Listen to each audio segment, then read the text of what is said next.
Boo! Just kidding. It's me, Zazel. I'm not really a scary ghost. Well, I could be. I don't think I am, though. We're doing the fear today. We're bringing the fear. It's going to get a little bit hairy. It's definitely going to get scary because we're talking about the creepy Masters of the Universe characters. But fear not, I'm not doing it alone. I'm bringing in a couple of champions with me.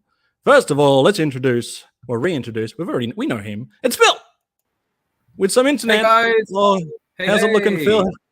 How's your internet going? Brilliant so far. For the first 30 seconds, no problems. Excellent. How's my internet? Are we all good? Can we get a shout out in the chat if you can see us? What an intro, buddy. That was brilliant. Oh, thanks. I didn't script it. Can you tell? Yes, good. Oh, good. It was just thanks for your input. Amazing stuff. Yeah. You're a genius. Well, we have we usually wear the triangle of terrific, but today we're the triangle of terror because we're going creepy, and we're going to bring our third party in. It's not a party unless it's a third party, and that'll be Man Atom Arms. Adam, how are you, bud? I'm a little scared. I'm a little scared just to be on theme. Just to be on theme. So actually, today I'm taking my new truck that I bought, and I'm getting it certified for the road. So there is a little scariness. I'm like, what's it going to take to get certified? Okay. A little bit. That's as scary as it gets for an adult. It's like, what's the mechanic going to say about your new car? Ooh. Yeah, that is true. That is true. Trepidation there. Speaking of things that are true, yeah. Exactly. well, yeah, let's not go too far into it. Let's just leave it. Surprise us for the next MOTUESDAY. If he comes back and all the colors drain from his face, it didn't go well. Now, speaking of things that are true, we are bringing with us today, because if anyone knows fear, if anyone knows how to fight fear, it's the person that I closely associate with Skeletor. That is our good friend, Chris Glow from Chasing 80s Toys. Beard Force, unite! All right.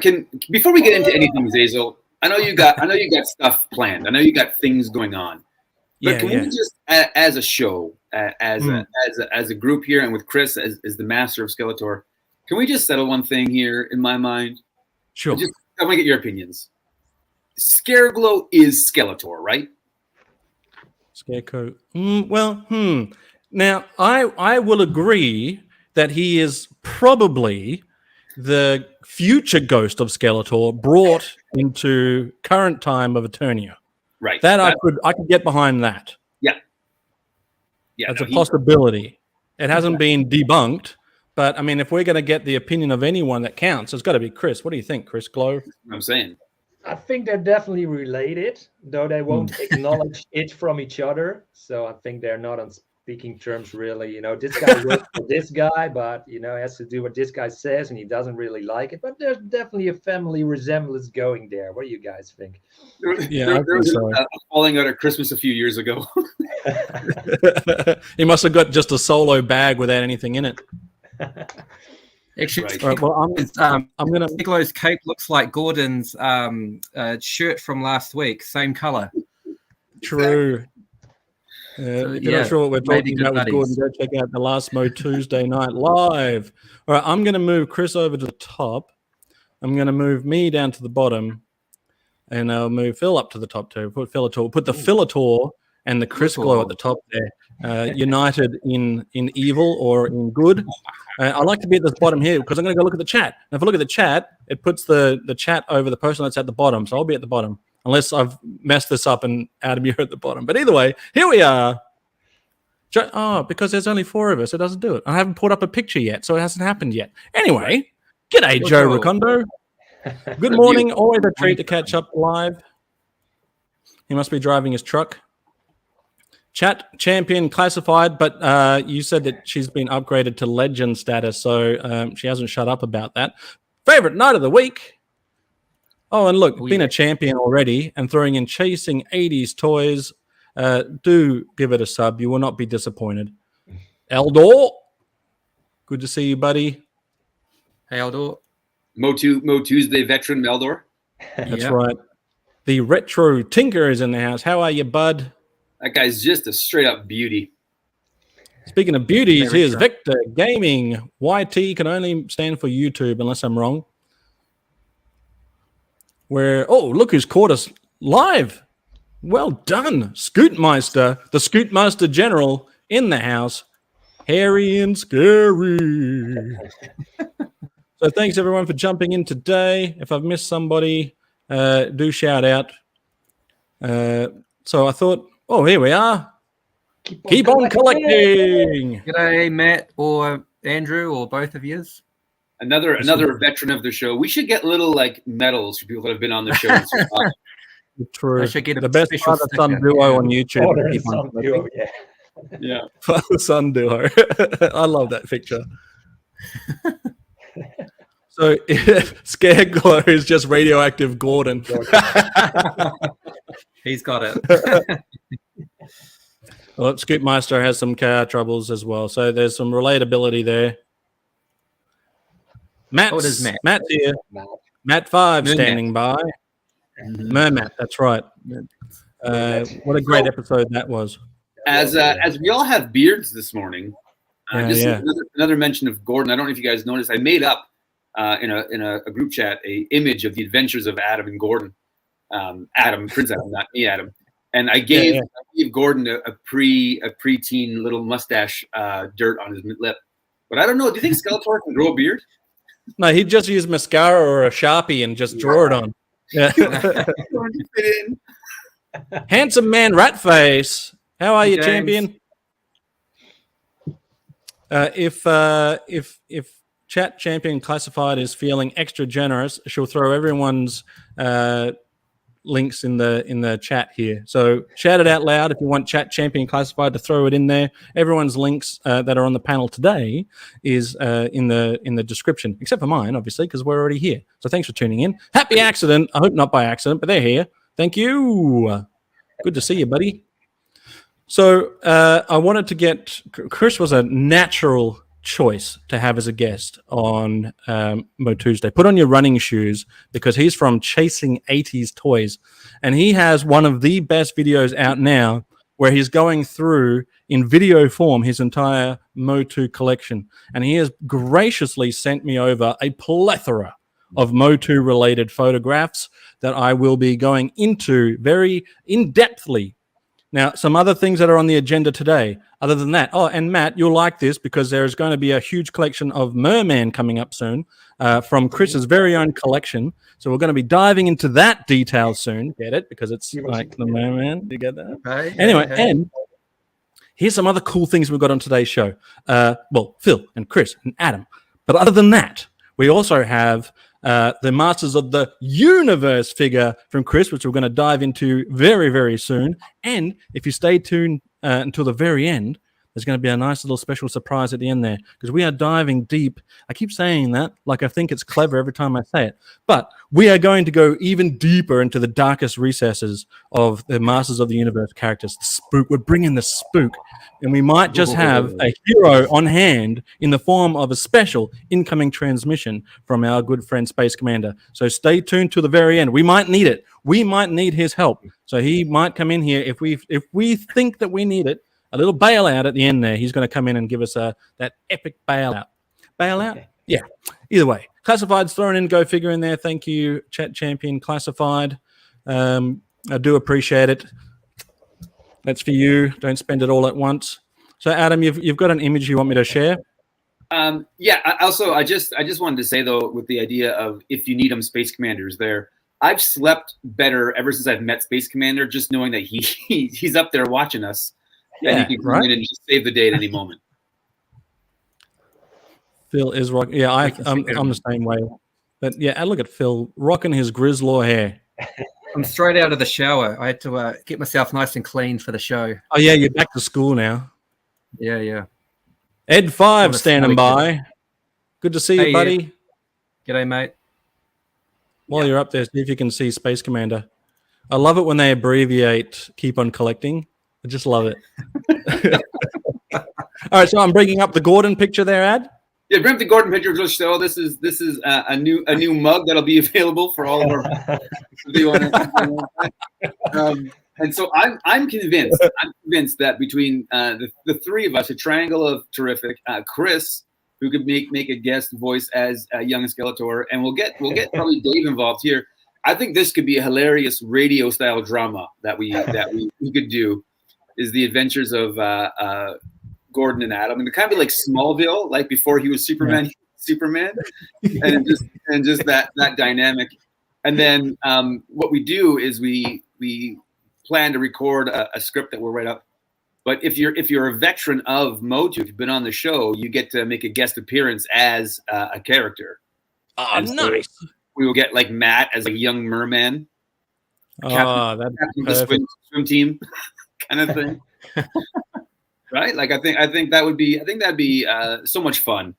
But yeah, we had a great chat last time on MOTUESDAY, and we came up with this Gordon concept, and I was like, he's got to be immortalized somehow. So that image will be up on my TeePublic later today, so you can get mugs and shirts and whatever. So hopefully next week I'll have my Gordon and Adam. You got to get me one of those. Hello, Mike. Good to see you, buddy. G'day, Mike. Mike's famous around these parts. All right, so I don't think Prince Adam is convinced, but he is at least impressed. Right? Yeah. He's like, all right, you're pulling this look off. Okay, fair enough. Yeah, well, I think that Gordon just showed up one day dressed like that, and Prince Adam was like, I don't know. Maybe I shouldn't wear this either. I was like, is that how I look? Maybe I could. Maybe I could rock a hood. Yeah. Gringer is going to be so confused.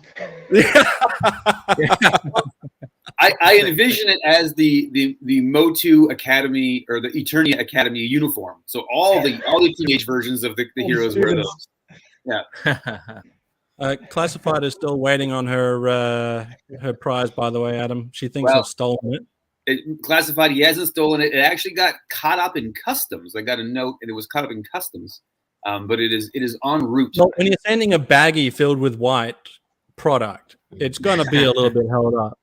All right, so Chris, when I hit you up for MOTUESDAY Night Live, you were more than happy to jump on and give us what you wanted as a Masters of the Youniverse. Do you get it? Because it's you as a figure. And in fact, you sent me a couple of pictures on Instagram. I'll show them up now before I show you Adam's concept for it, just so we can have a little bit of a what's the word for comparison? Little comparison. So here we are. He's said to me, well, why don't you tell me your idea, Chris? Don't let me speak for you. No, you say it so well, but what I was thinking of, the moment I saw you hit me up, I was like, oh yeah, I already had this in my mind it's got to be this. Skeletor's got to be part of it because he's one of my most fun characters that I cosplayed over the years. And since I played with Origins and mixed and matched them, I enjoyed making a mix and match of this guy Scareglow together with Skeletor. That, you got to have a cape. A cape is heroic, so you have to have the cape in. And I love this battle armor that my good buddy Ron made for me, which I cosplayed as battle armor Skeletor and used this. And so that has to be on there too, so that then, it started going well. Then, kaboom, this is my concept art that I sent you. Pretty scary, right? It's pretty scary. I want to say with those Scareglow legs, he kind of looks like the ghost of Terry Funk. Well, yeah, I mean, I'm shivering in my He-Man furry boots. at the concept of a combination of Scareglow and Skeletor. I'm almost too afraid to bring up this concept that Adam's come up with. But before you do, Zazel, I just want to say, Chris, in your description, you said he needs to have a cape because cape is heroic. You know Skeletor's the bad guy, right? Yeah, but I know Skeletor inside out, and Skeletor wants to have a cape, like he wants to put all those other cape-wearing do-gooders to shame with. That's right. He's jealous of Randor's cape. Oh, no, he thinks nothing of that. Now he's jealous. He is. Now, I'm sure that there's nobody in the chat that doesn't already know Chris from Chasing 80s Toys, but if you want to see not Adam, if you want to see Adam, here he is. But if you want to see Chris in all his Skeletor glory, go and check out his videos. He's got we're going to go through some of the pictures soon, but he's got videos in character, in the suit. It is honestly to die for. All right, and it's enough puns. Let's go into the Masters of the Universe for Chris Glow. Pow! Whoa. Oh my God! Look at that. Yeah. So here's our concept for what I have come up with as Terror Glow Skeletor. So I wanted to use I started with the Terror Claw Skeletor body, it's just going to be a complete repaint of that body. Because I think that it's a little different than we normally see. I think we see a lot of customs of the battle armor and the regular Skeletor. So I was like, I'll just throw something different in there a little bit. And so we kind of gave him a reasonable little paint scheme. Gave him the a purple colored version of Scareglow's cape, because Scareglow's cape's a little bit pink, so we gave it a little more purple there, and a regular Havoc staff. But then as far as the glow feature, I didn't want to just give him glowing arms. I thought that'd be a little bit of a cheap out. So I wanted to have him be like super powered with evil magic.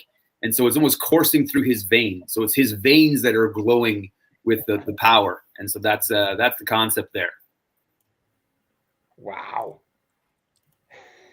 Yeah, I think you nailed it again, Adam. Yeah. If there's, I can't imagine there's going to be ever a time where you don't nail it. But I purposely didn't show you the concept figure that Chris came up with because I wanted to see what you would come up with just the description. I got to say that is definitely one spooky Terror Glow Skeletor.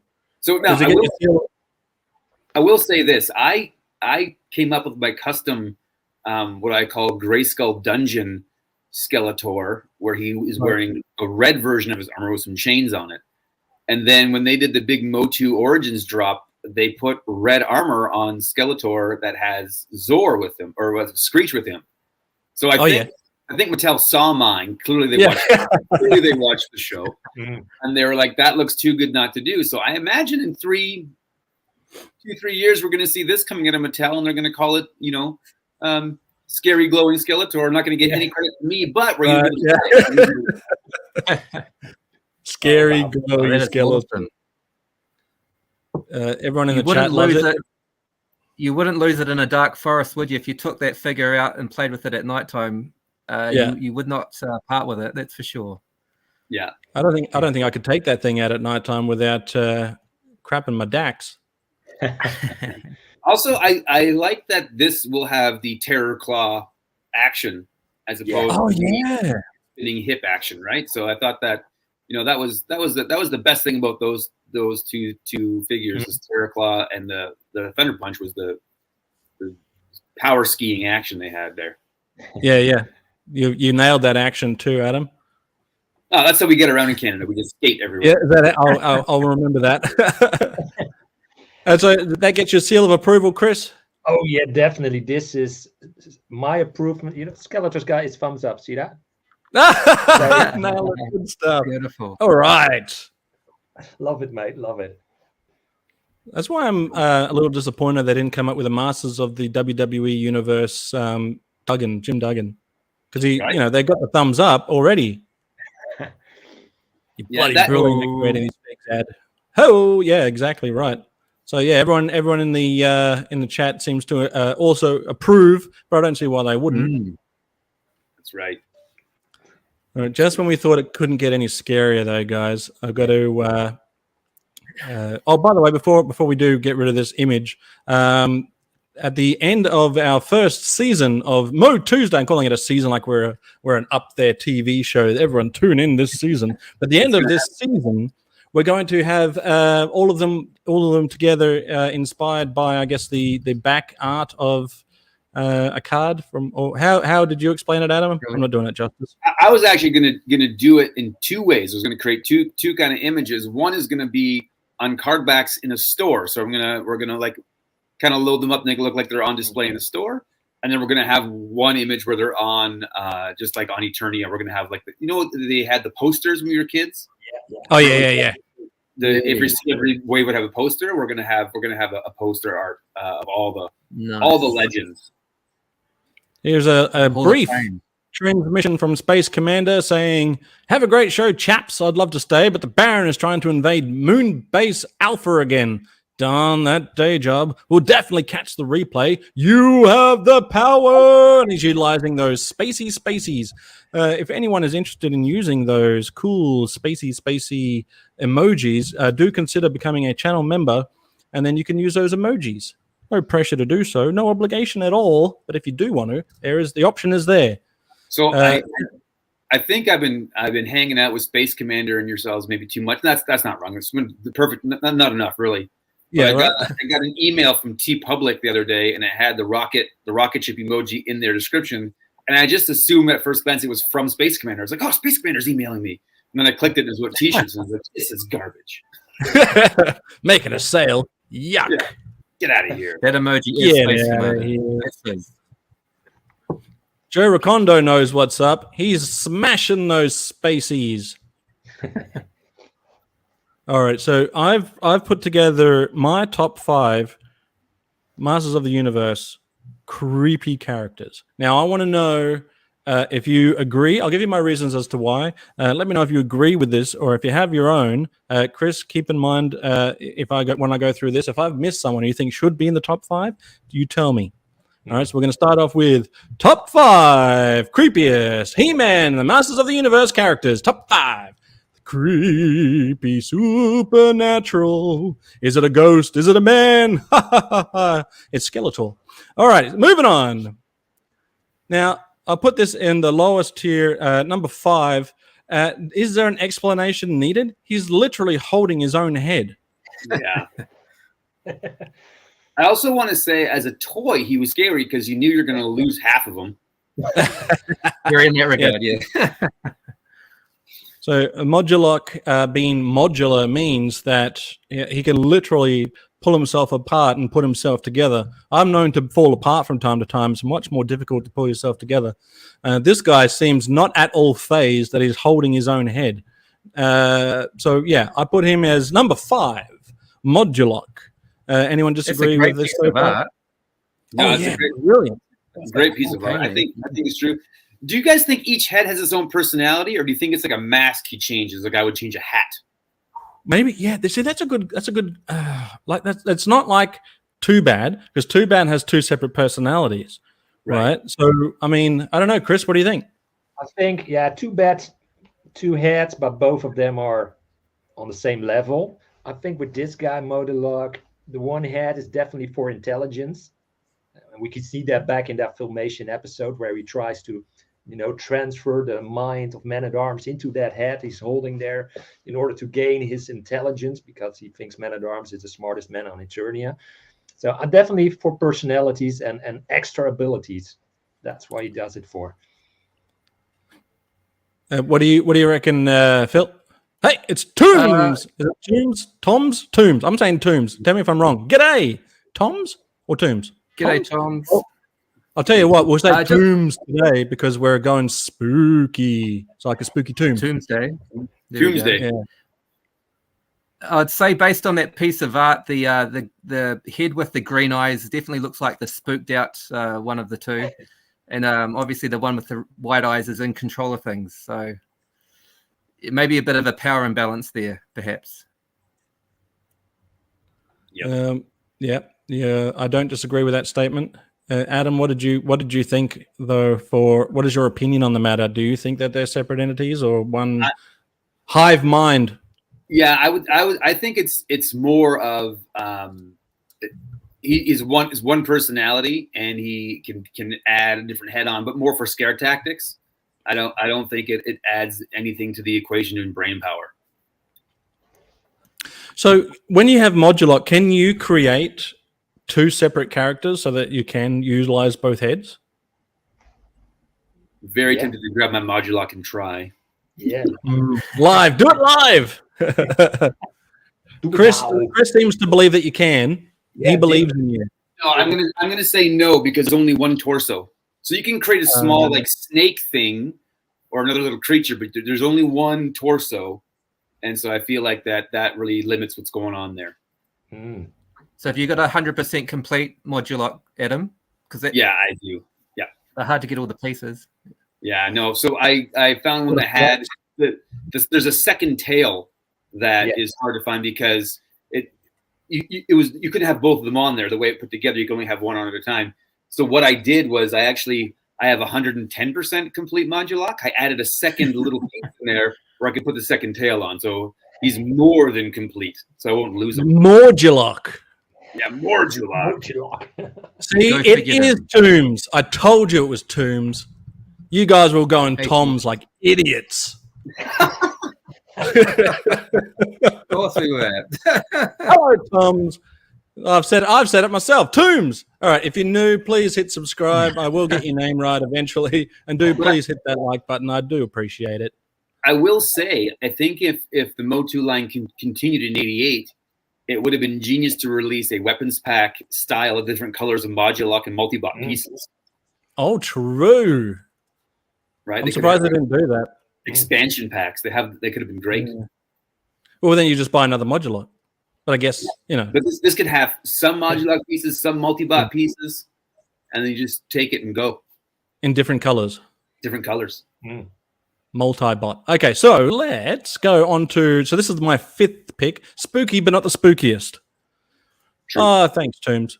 If you have a channel, do say so, and Chat Champion Classified will throw it into the chat for us. Here is the 9th of the Jewel Who and the best. They got it right with 9. They threw out the other 8. You don't need any more. We've done it. Imagine being at home right now and being Jewel Who 8, just like sucking on your Sorry, Jewel Who 1 sorry through for 8. themselves. We've got the best one here.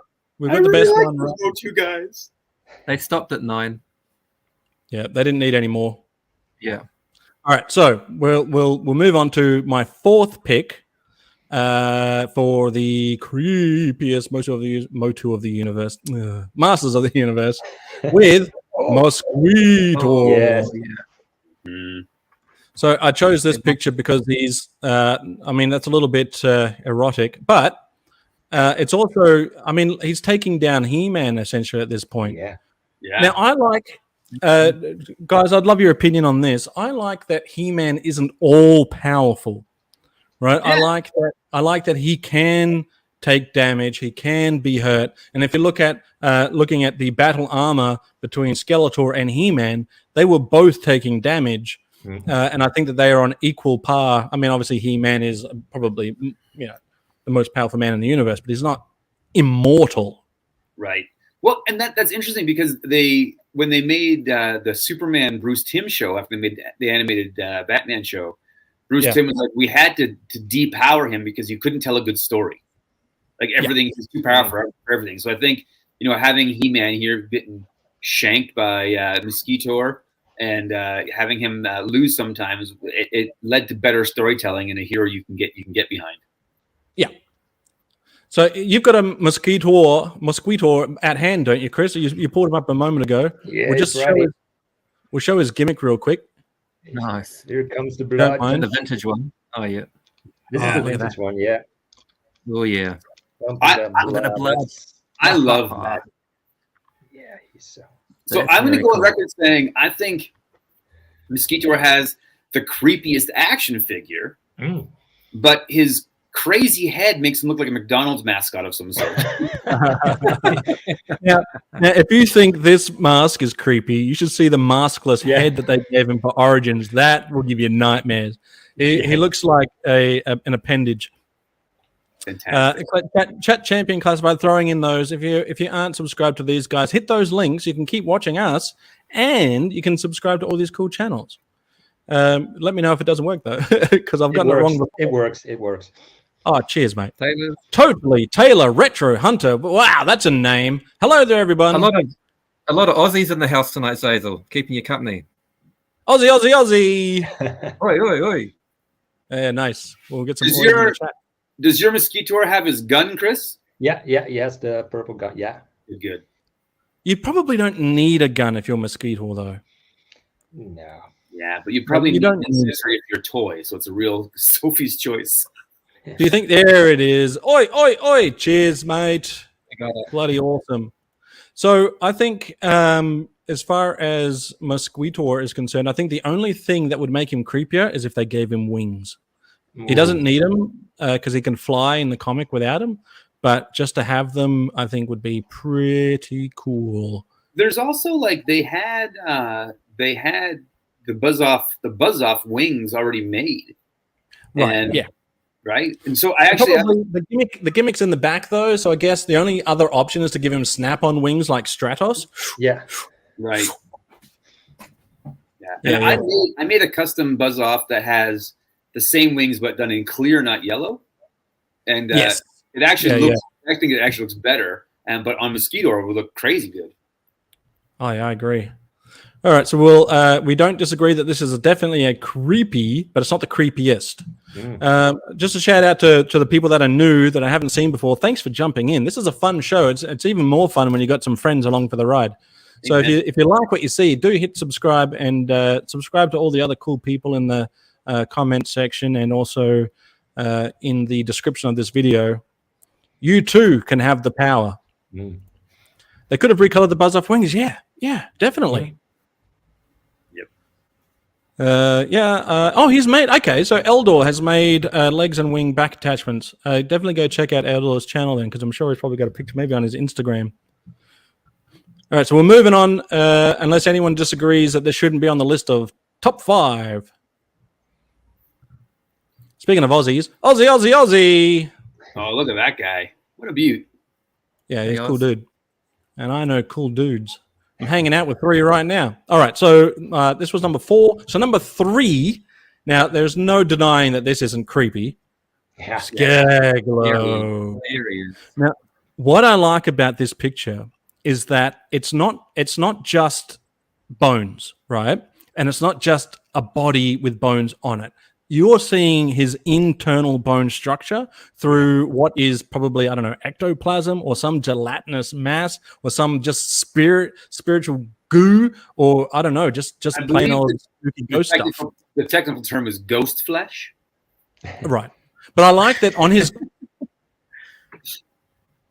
ghost flesh, he's decided to put on some under. It's like, you can't just go fully, you got to add some stuff to it.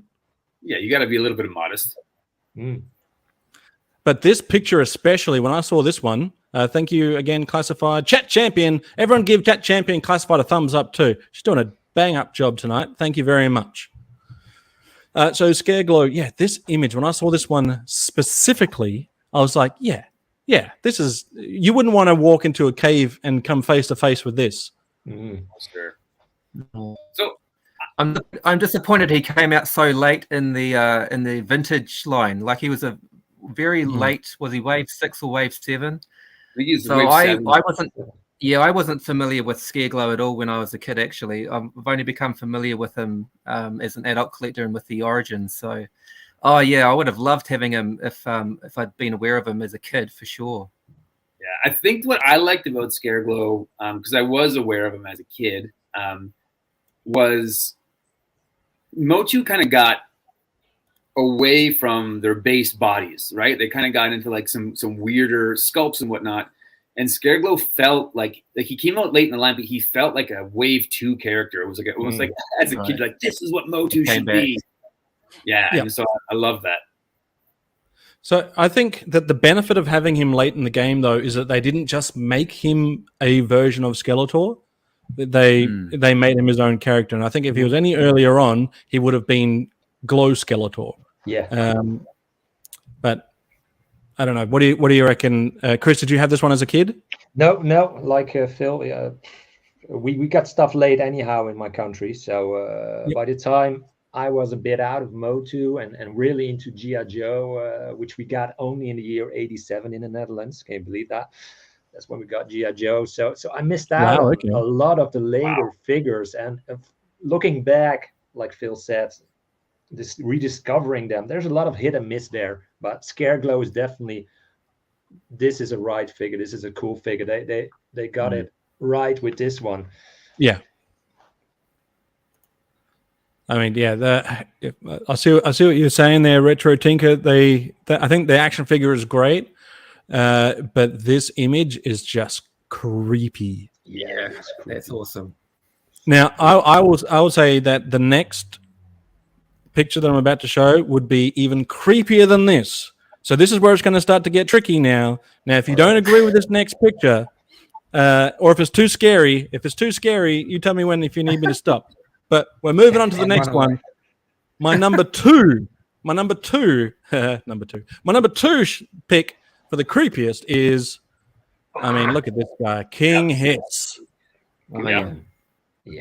This was my number one pick for creepiest MOTU figure was King Hiss. Hates snakes, and the idea of him shedding his human form to be revealed as actually snakes is straight up terrifying. Yeah. Mm-hmm. And so Chris did a great video actually comparing the vintage and the Origins version of this guy, and the Origins version is actually much better when you take off his outsides, the snake arms with the and huge stuff. Snake arms, far superior on the Origins figure. So I will say to anybody that for some reason doesn't know about chasing 80s toys, and they bloody well should, there's more than just Masters of the Universe stuff there. There's a plethora of stuff from the 80s, and you could do a deep dive. Oh, I keep doing the deep dive joke.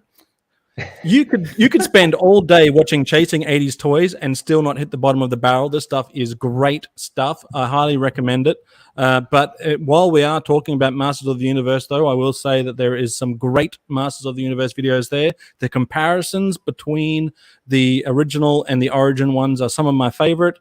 And I think that it really does highlight how good the stuff was back in, I mean, it's superb that stuff was back in the day, but how some improvements can be made. I'm not saying that they're better, but I'm saying that there are some improvements with the Origin stuff. So out of all the Snake Man, Chris, do you reckon I've made the right pick with King Hiss here? Yeah, your list is basically what I had in my mind. The only worry is where are you going to put, I think, the number one, which we haven't seen. I was wondering where you're going to put him. That was more in my mind than it was in the list. This is a perfect list, and I would have picked exactly the same. You know, for a moment I was joking from should I put Gringer in, and now he's not scared. Poor Gringer. He wouldn't last a hot minute. He wouldn't. I'm not really up for it, Adam. But this is a great list, and that King Hiss. And he's great with the Origins one. The only thing missing from the Origins one, which I realized later after doing the video myself and seeing it in a Gojitron video, is that the two large arms, if the mouth could have articulation and opened or something, that would have been even more great. Yeah, that's the only thing missing from it. But it's such an imposing big figure now compared to the more, Yeah, so I understand the limitations with having the smaller snake arms, because of they had sort of like a Transformers gimmick with the, what were they called, the Pretenders, where it had a shell, and the human shell was supposed to be like a human heroic looking character that would trick He-Man and his friends into thinking that he's one of them, and then he'll shed that skin, like Adam said, and present himself in this most bestial form. How he gets that shell back on would be an interesting thing to see, right? How would it form back on him? Because I don't imagine it's just like he picks it up and throws it back on. It must materialize in some way, right? I think he sheds it like snakeskin and grows it back. Okay, well, that's a creepy concept on all its own. And I love the Snake Mountain in the background here too, really accentuating the evilness of the snake horde. That's spooky. Men. Yeah, so cool. But yeah, if you were, if you walked up against this, against any other except for the last one I will show in a moment, you'd be like, okay, that's the scariest ever. Alrighty, so the top spot for me, and now you're going to disappoint some people when you go for a number one spot. This is just my number one spot. It might not be your number one spot. I don't feel any pressure. This is my list. Number one is Superman. I'm out of here. It's Superman. All right, here's my number one pick, and I got a little backstory as to why. All right, I think that this character, if I show you the next image, might give it away, but I'll do it anyway. This character, when you watch the opening of Masters of the Universe, they show Castle Grayskull, which is the where the sorceress resides. He-Man tries to defend, but you look at that and you're like, that is daunting, that is spooky, that is scary, and there's something not quite right about it. And then they do this, and you're like, yeah, okay, I see it. You've got the Master of Evil, Skeletor, as my number one pick. Brilliant. Yeah. So I also want to say, because I have this image up, I think it was a bold but correct choice to do a perspective shot of Castle Grayskull, right? Like, there's no reason that they would think to do that other than just like this would look a little bit more daunting, and they're not wrong. Oh yeah, we got some agreements. Anyone disagree? It's not Orko, thankfully, but who here agrees or disagrees with my final pick from the number one spot? No, it's perfect. Perfect. Yeah. It has to be. He's the leader of the evil warriors. Yeah. Yeah. Right. And we all know his voice from the filmation of like kind of like whiny a little bit. But if you watch the first toy commercial where it's animated, yes, his voice is Battle Cat's voice. Okay. Yeah. Okay. And right. It's just the voice actor doing Battle Cat, or what would become Battle Cat, and it's even creepier. You're like, yeah, if they didn't play him such as a goofy character. I'll get you, He-Man. Right, when he was like that sort of stuff. Yeah. I was like, that was actually a more verbose way to do it, and it goes back to Frank Langella when he did in the movie. Yeah. He really kind of went down that road again, right? Which was I think the right call. Adam, if Skeletor would have sounded like Battle Cat, what would Battle Cat would have sounded like? You would have been like, "Let's go, He-Man! Get off my back, you boob!" That would have. All right, that's good. That would have worked. Brilliant. Oh, good on you, champ. Thanks, buddy. If Chat Champion Classified has thrown everyone's in the chat there, that's really cool too. So there's something about Skeletor. It's like, so because I had He-Man the movie. That's what it's called, He-Man the movie. When I had Masters of the Universe the movie on VHS, I didn't realize that there was an end credit scene, and I would always turn it off before the credits. Except one day, as I was playing Masters of the Universe and had the video playing in the background. The movie had finished, the credits were rolling, and I'm still playing He-Man. And then all of a sudden, there's this extra clip at the end that I never even knew existed. And I got to tell you, in all seriousness, I was petrified. I had no idea what was happening. I had no idea if this has always been there or if it's just materialized on the tape. Honestly, I was spooked out. It was Spook Central. I was wearing, and I'm not afraid to admit this, I was wearing He-Man underwear only. And I was in the house by myself. I was so scared that I took off outside in the broad daylight and stood in my front yard in my He-Man undies and waited for Mum to come back from the shops. I could not possibly go back inside by myself after that. That's also how Zazel met his first girlfriend. Yeah, she was. I was more like cringer than He-Man. All right, good night, Happi Axxident. Thanks for tuning in, buddy. But Zazel, it's interesting you tell that story, and when you say you're watching the movie but also playing He-Man, that was how we spent many a summer. You put that movie on and you just play He-Man, and it's playing in the background as you're doing your own adventure. And that was so many times have I done that. So, I miss those days. I miss them so much. The modern day equivalent of us playing with our toys is literally doing what we're doing right now, talking about this cool stuff and showing off our toys. So, I do have some honorable mentions, which I think you'll also agree with. This guy here, the concept, this figure never came out, but his name is literally Terror, I believe. Oh, wow. Look at that guy. How creepy is that? He's got the neck of... Who is that? That's Rattler's neck. Gotta be Rattler's neck. The head of Whiplash? Looks like Whiplash. Whiplash. Yeah. Mosquito's legs. Mhm. Wow, eh? Trapjaw's arm. Trapjaw's arms, yeah. Yeah. And the tail is a Rattler and the main body is 2 Rattler. Yeah. Yeah. Wow, that's What a builder that's a figure. freak of nature. That's a freak of the freaks. How did that Oh, he's happen? coming in Origins soon. Okay, well that's another great Oh, thing about wow. Origins. Is that they're giving us Really? these figures that we never got to get. Well, I think with So- all this, the compatibility of Origins, you can just make this on your own. You have all the pieces already. That's true. But it's a much. different color. It's I think he's like a purple color. Okay. So I got excited then I started yelling into my mic. Tell me if I'm too loud. I got spooked. So yeah, Terror. This is new for me. Wow, I never knew. Yeah, of I've this never seen this character. before. No. Yeah. Wow.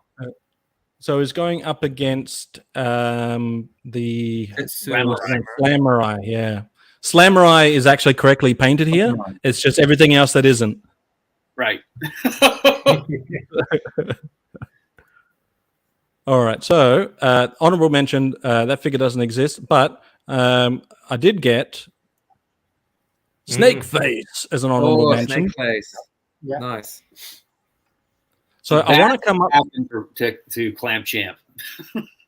That's what happened. Yep. That's why he doesn't fit in his armor anymore, Phil. It was turned That's around. right. Spooked Are we gonna the get a- shit out of him. On a future, So go ahead. I was going to say on a future episode of MOTUESDAY, I want to do a game where we have G.I. Joe names and we have Masters of the Universe names, and we get someone who doesn't really know a lot about Masters of the Universe, and we go, okay, is this Snake Eyes or Snake Face? They're going to try and guess who it is or it isn't. Is it Serpentor or King Hiss? Like, who is it? You know. How long before we get a Comic-Con exclusive Origins Clamp Champ that's just all painted gray? I think it's a great idea if they do. Right? Oh yeah, I got this image from Battle Ram. Go check out that. That is a great website, Battle Ram. It's a He-Man blog, believe it or not. It's true, it is. But Phil, this was your pick for top creepiest. Yeah, I think Snake Face has got the spookiest action feature. So, you know, when you flick the switch at the back and suddenly the eyes and the tongue poke out, it's like have you guys seen the New Zealand rugby team, the All Blacks, do their haka at the end when they stick their tongue out and their eyes pop out? Kind of reminds me of that a bit. So yeah, it's super cool. I love Snake Face. Shout out to Matt. He hooked me up with this figure a couple of months back. Nice. He's good on super him. cool. Yeah. Casey Wheeler is watching from work. I do the same thing, man, because most of the things that I watch are during the day, and I hide away in the office, and I watch some of these shows. If anyone's watching from work, I don't really do that. Right. But thanks for tuning in. The one I would add to that list, and I think I said this in the MOTU group chat, would be a Snout Spout, because all he wants to do is save Eternia, and then he gets, there it is. Oh, yeah. And then he wakes up and forever he's a mechanical elephant. It's like a fly. It's body horror at its best. So this is your second choice, Adam, and I couldn't go past it because I thought, who's scaring who in this scenario? Yeah.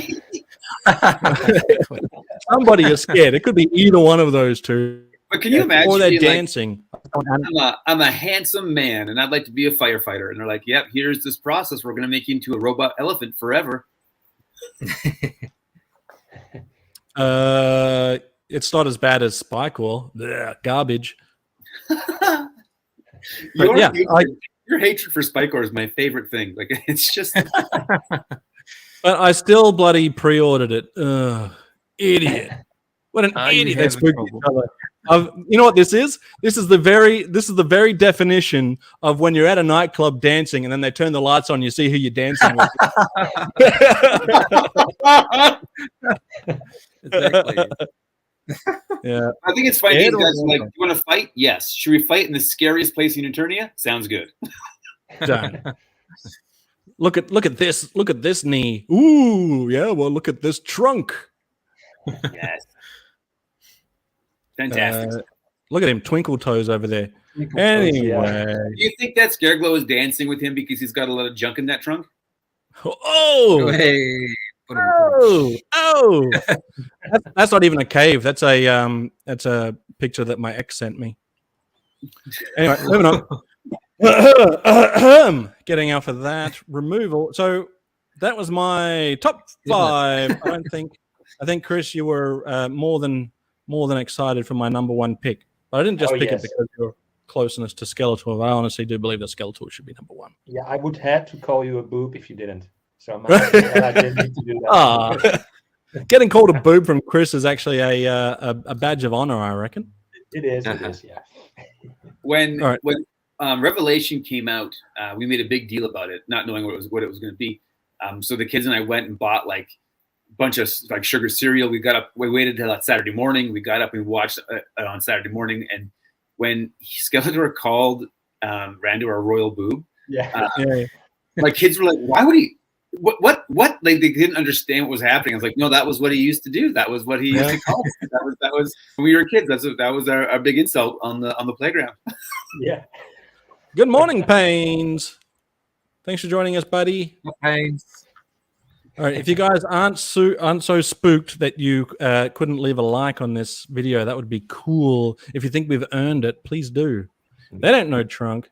And we got Stillfire Bellows. Wow, I was not expecting a live chat at 7 a.m. Eastern Standard Time. What time is it there? Well, for me, it's 9:22 p.m.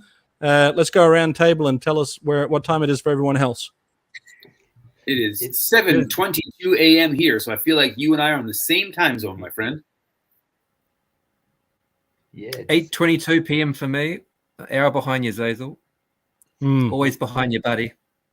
1:22 p.m. over here. It's light and shiny midday in the Netherlands, where we walk on wooden shoes. You couldn't sneak up on anyone. We're coming together. 7:22 a.m. for Joe Recondo. Toombs, same time zone as me. Where are you from, Toombs?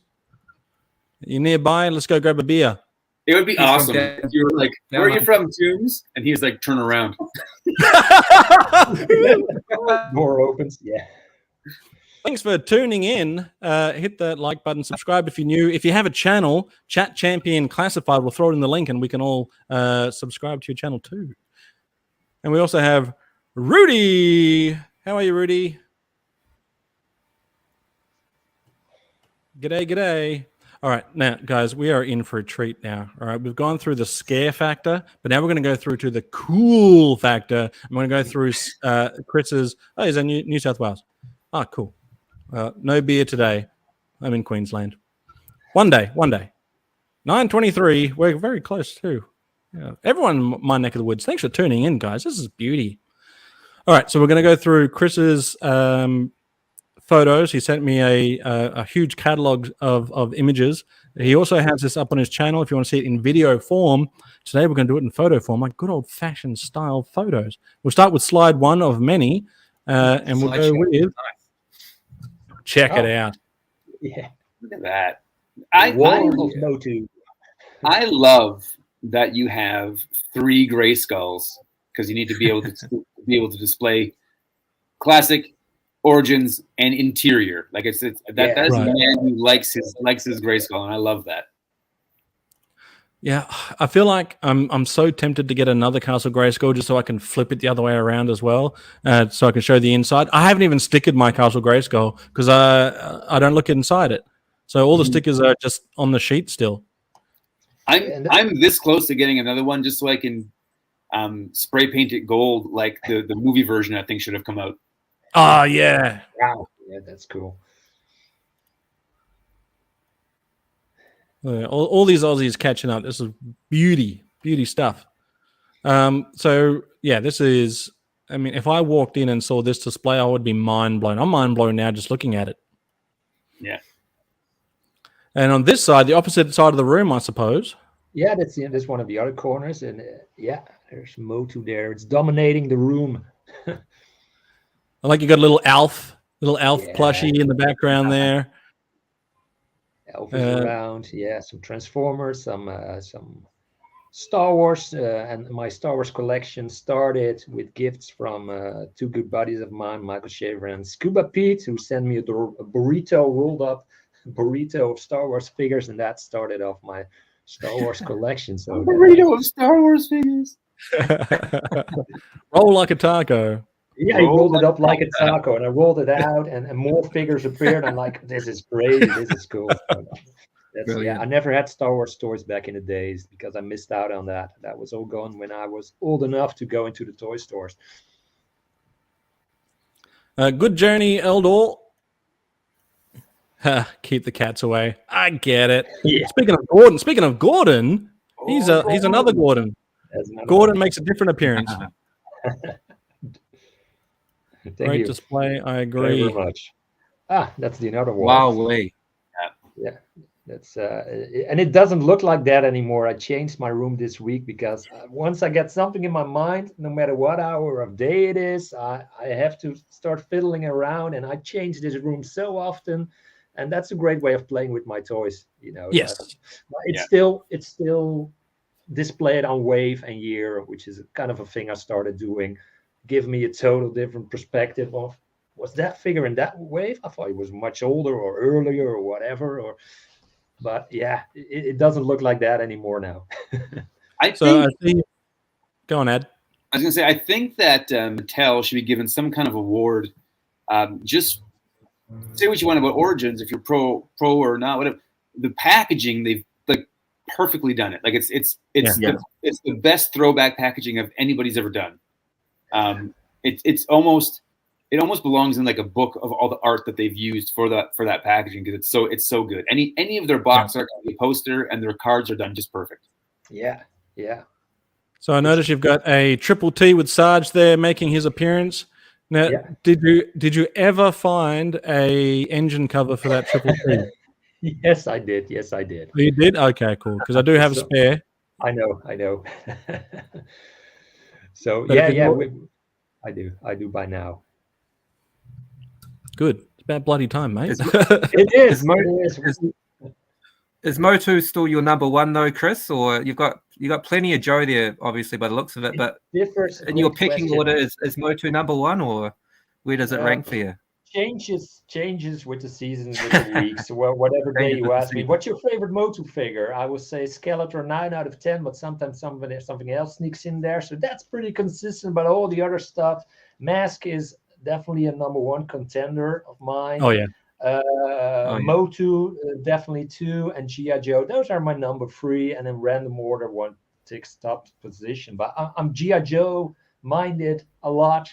The last month I find myself finding a lot of love in the Joe stuff and thinking from maybe G.I. Joe to dominate. So believe it or not, that wall of MOTU you just saw, that was empty a week ago, and I put all my Joe stuff in there, and I was like, yeah, this is cool.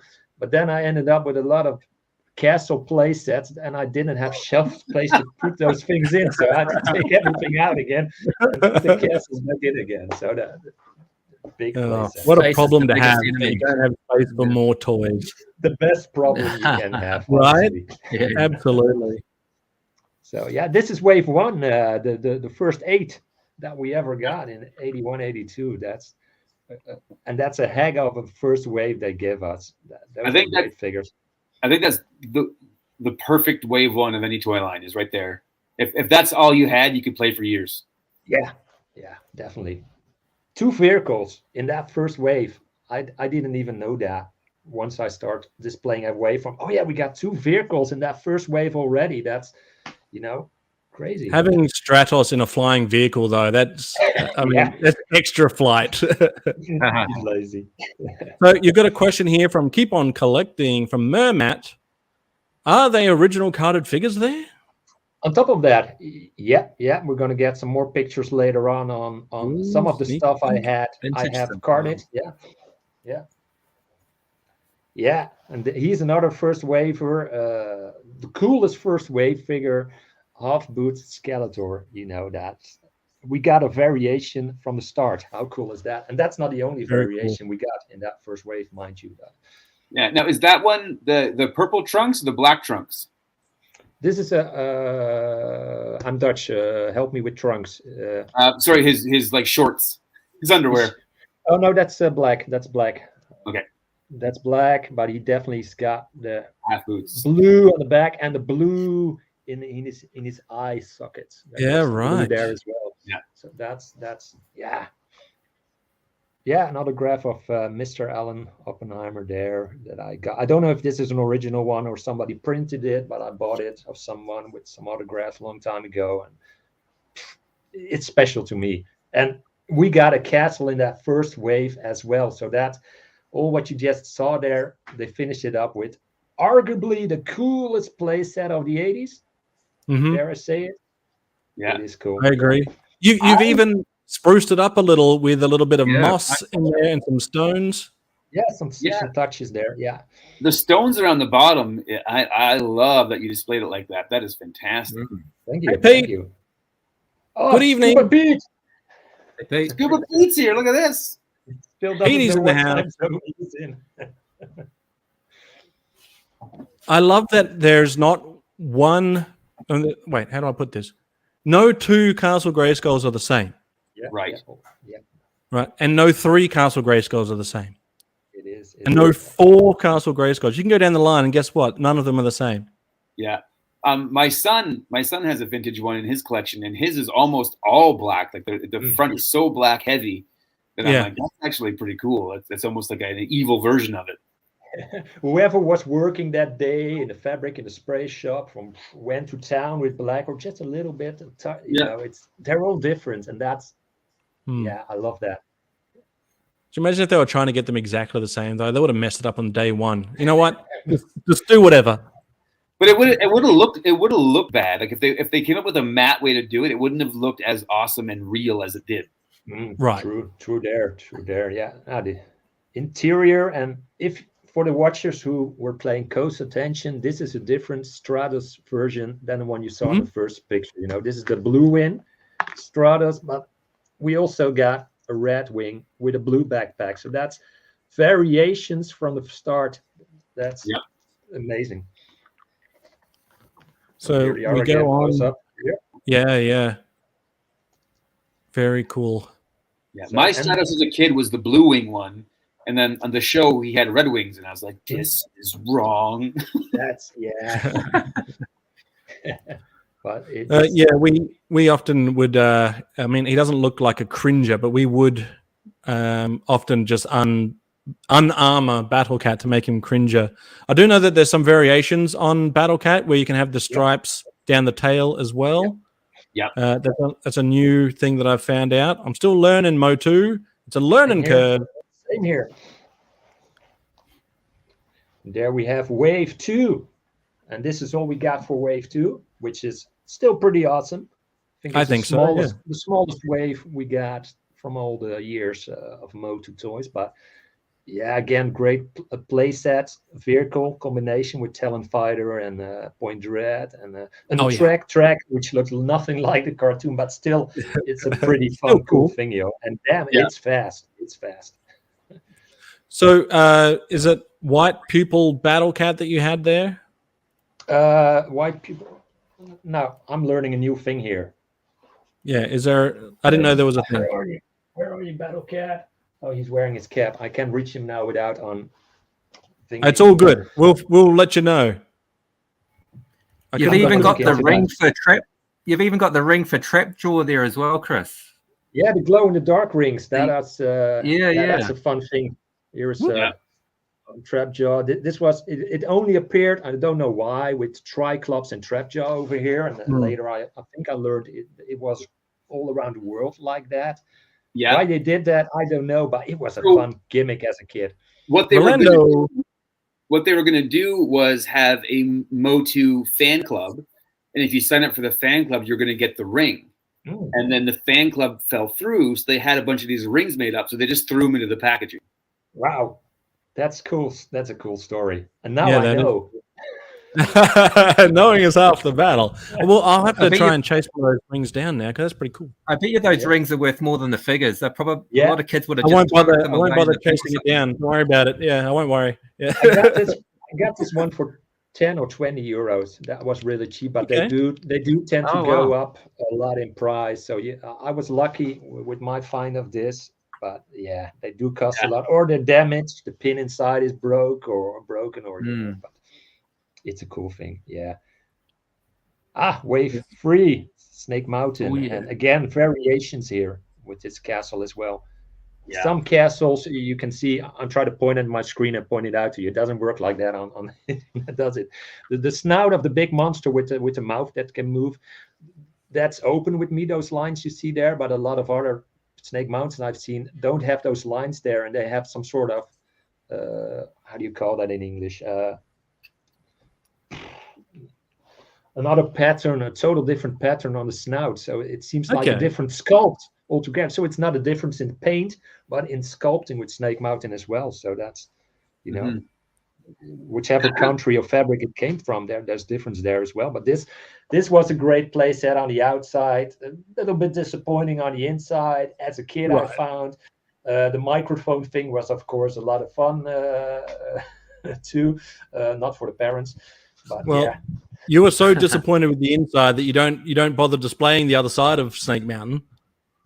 Yeah, I only bought one piece of this because I couldn't be bothered with the inside of it myself. I like the stickers. I always like what they do with the stickers. That's cool. The net and the trapdoor never got to work, only for Orgo, but bigger figures get stuck in the trapdoor, so it doesn't work that well. No, this side is definitely play worthy for me. Yeah. Have you guys seen the what this was supposed to be before it was Snake Mountain?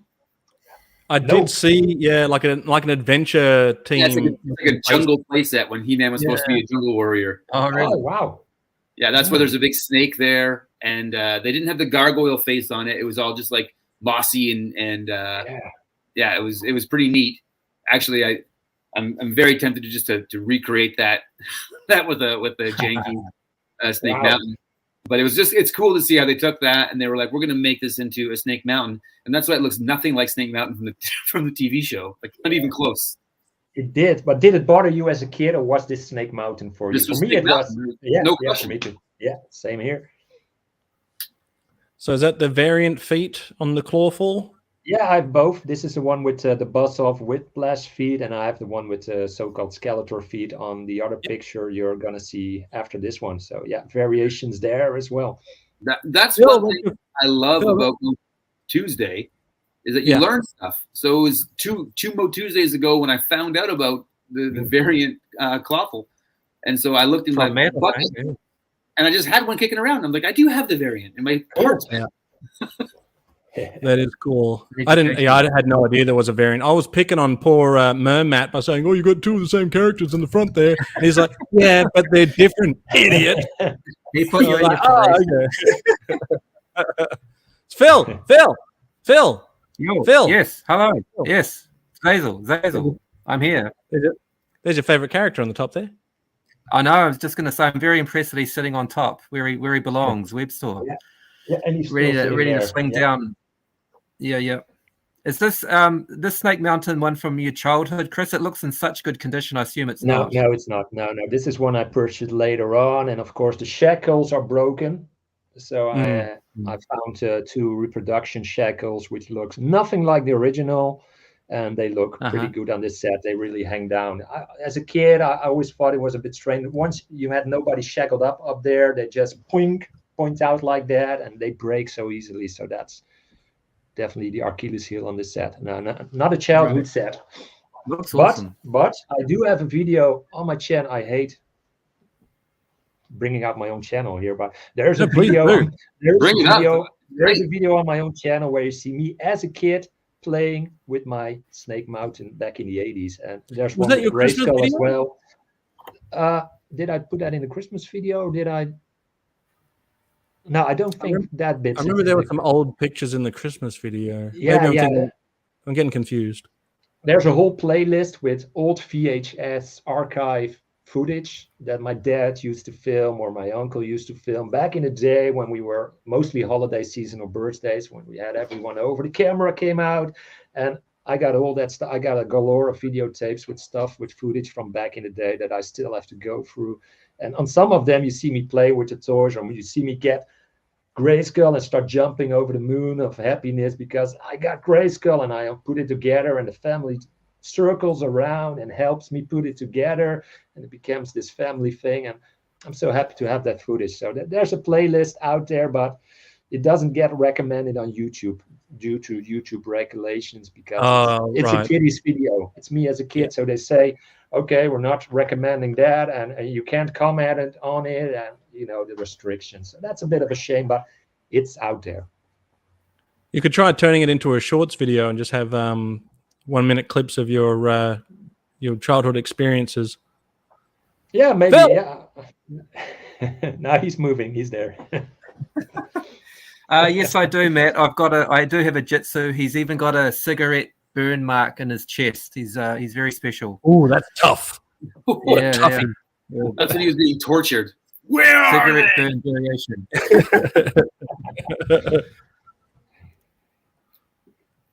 All right, what are we looking at here? One of the coolest ones in Fisto. Yeah, this is again wave 3. We got a lot of cool things. We got the weapon pack and all the things you see here. Dragon Walker Stridor, and of course Fisto has to ride Stridor. I think. Oh, of course. Yeah, I think wave 3 is my favorite wave. It is a colorful. They're all colorful, but this is a colorful, cool wave with the battle armor. We got the Roton, which makes an awesome sound when and the Origins one makes exactly the same sound. I tested them side by side, and yeah, they got the vintage sound right. Oh, thanks for that. But it's a cool wave. Agreed, Adam. You got the accessories pack stuff underneath there as well, which is also pretty cool. Yeah, boxed, and I got it loose underneath there. It doesn't have the whip from Beastman with the loose one, so it's not 100% complete, but yeah, I got the one packaged as well. And if you're a collector and you want to start collecting boxed or carded with MOTU, then the weapon pack is definitely an affordable thing to aim for. They pop up a lot. They were sold a lot, and a lot of them never open. So you can get them for a relatively good price. So there's your tip of the day. Thanks for the tip. Look at Ooh, getting back into creepy stuff now. Creepy. Leech nearly made my list for creepy, but I thought Mosquito was probably the more creepier out of the two. But this is cool. Yeah.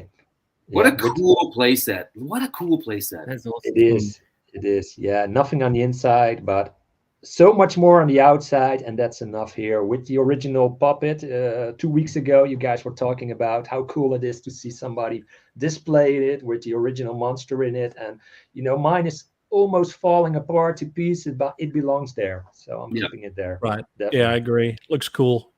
So I was telling these guys that at a local Canadian dollar store, they've released just a snake puppet, and it looks so much like that I bought a bunch. So it's like, and then now I have a Fright Zone coming, and so I'm going to see how well that matches up, and if I'm going to paint it a little bit, and then I redo the entire MOTU display to get that to fit. But that'll be a fun endeavor. Wow, that's cool. That's cool. Yeah, you can put a lot of things in there, but some monster or something needs to be crawling out of that, that opening in that set. Yeah. So I will say, having seen figures on it now, because the first time I saw it was just the playset. But seeing figures on there, it is actually bigger than I first envisioned it. Obviously not as big as some other playsets, but it's not bad. It's not bad. It's the rocks kind of roll on the bottom too, right? It kind of has the wee feature where you can roll the rocks on the bottom. Yeah. Is that right? There's a step there where you can get with your feet in, and then you're stuck. Yeah, and then comes a monster which grabs you and throws you in the field. And the tree. Can you imagine going to your buddy's house? Yeah, the tree grabs them. But can you imagine going to your buddy's house to play MOTU as a kid, and they're like, "Here, you be the puppet." Someone's got to do it. Yeah, That would be Ken. True. That would be Ken would do it. Yeah. Rah, rah, rah, Sorry, rah, rah. Ken. Yeah. Sorry, Ken. We love you, Ken. We There we are. Grizzle has a variant with a black face. Moving on. Phil, that cracked me. I just have You've broken him. And with a snake puppet on there, like get closer, get closer. Boo! It's Ken. Oh, So yeah. check it off. there's another version of Hordak. I can't remember what he's called again with the thing that pops out. Chow. So And a black. Buzzsaw Hordak. Yeah, Buzzsaw. That's it. He came later in the line. Yeah, this is wave 4. Gotcha. And, So do these birds come off the tree? No, yeah, you can. Yeah, of course, everything can be broken off, but you can't put. Oh, are they supposed to come off? That's a different question. Yeah, no, it's stuck, and often these trees. This is a tree in one piece, but I've seen a lot of them where they're glued together, not all that well, but it's again so fragile, that tree. This would almost make for a worthy play set for Robin Hood. Mm. So I used my Fright Zone as a kid for a playset for my Clash of the Titans figures. Oh wow! Oh, cool. Okay. It looked like where kind of like Medusa lived, and like I used to pretend those owls in the tree were the little like mechanical owl, Oboe or whatever his name was. Yeah. Oh, what was that his name? Yeah, something like that. I'll say yes. I wouldn't know. TJC has joined us. Hello, matey. Good to see you. All right, who we got? Oh, now see, I had no idea this giant bug thing existed, but there it is. Yeah. What is that? Spider, also in wave 4. You know, we got. I think this is all the 4 vehicles we got. Yeah, we got a Battle Bones, but or is Battle Bones a wave later? Now I'm mixing things up. But this is Spider. He works on batteries. He moves pretty fast, and it's a cool thing. And I normally put Webstore in it because I think those two just go together. Okay. Yeah. I don't disagree with that. And then the best He-Man ever. Next to your favorite character. Yeah, Spike Oil garbage. Yuck. I love that in this picture, Mossman's in the shadows as he should be. Perfect. True. Roboto hiding back there, and that's the variant of Too Bad in the background. Yeah, that's the flat back, and the round back was on the other shelf you just saw. So this is also wave 4 indeed, and we got, I think, one of the coolest Skeletors with the dragon on his back. Dragon. He definitely with battle armor and dragon blaster. Those two definitely go for first position with me. That would be a cool cosplay to do, you know, with a dragon on my back, with lights in his eyes, and maybe he's able to move. That would be something for the future. Got me thinking. Nice. Who knows? How fast is your Spider, Chris? How fast is he? He's in good nick. He's fast. I love those 3. You know, I like those 3. Too Bad, and you know, Stinky there and Spikor. I love the 2, and I can't wait to get him on Origins. Spikor is definitely a favorite. Yeah, I got Spikor for I think my birthday. And then we had a barbecue, and my brother put his weapon on the barbecue, and that totally ruined the weapon. On my Should have put the whole thing on the barbecue. Get rid of it. The barbecue as well. Throw the whole thing on there. Garbage. Battle Bones was cool as a kid. Me and my brother both had a Battle Bones. We must have been so excited for it that we were like, let's both get a dinosaur. I love the concept. Oh, EdFive, thank you very much. We all bleed MOTU here. Yeah, we do. Thank you very much, EdFive. I appreciate that. Thank you. Sincerely. Thank you sincerely. To try to find a complete in one piece Battle Bones out there in the world. That's crazy. Those things are so the clips are always broken. Most of them are always broken. I do want to say though, to go back to the Dragon Blaster Skeletor. Without his armor on, he can look like the OG Skeletor, which has perpetuated a myth that there's a hard head and a soft head version of Skeletor out there. And so, like, because the TMNT guys, like the soft heads were the first ones, and the hard heads.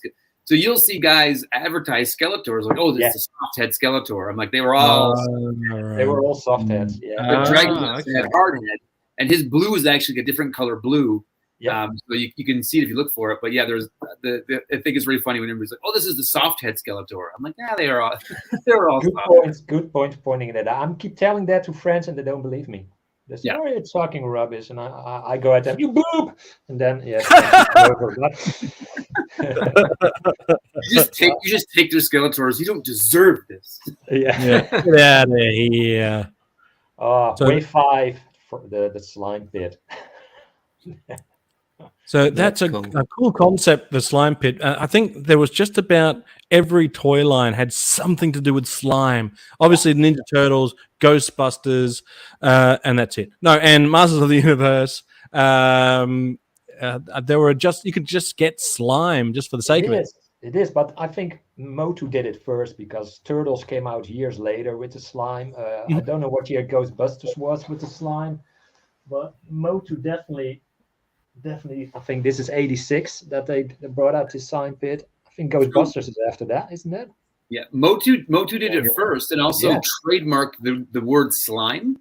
Okay, that's why Turtles had ooze and Ghostbusters had ectoplasm. They couldn't call it slime.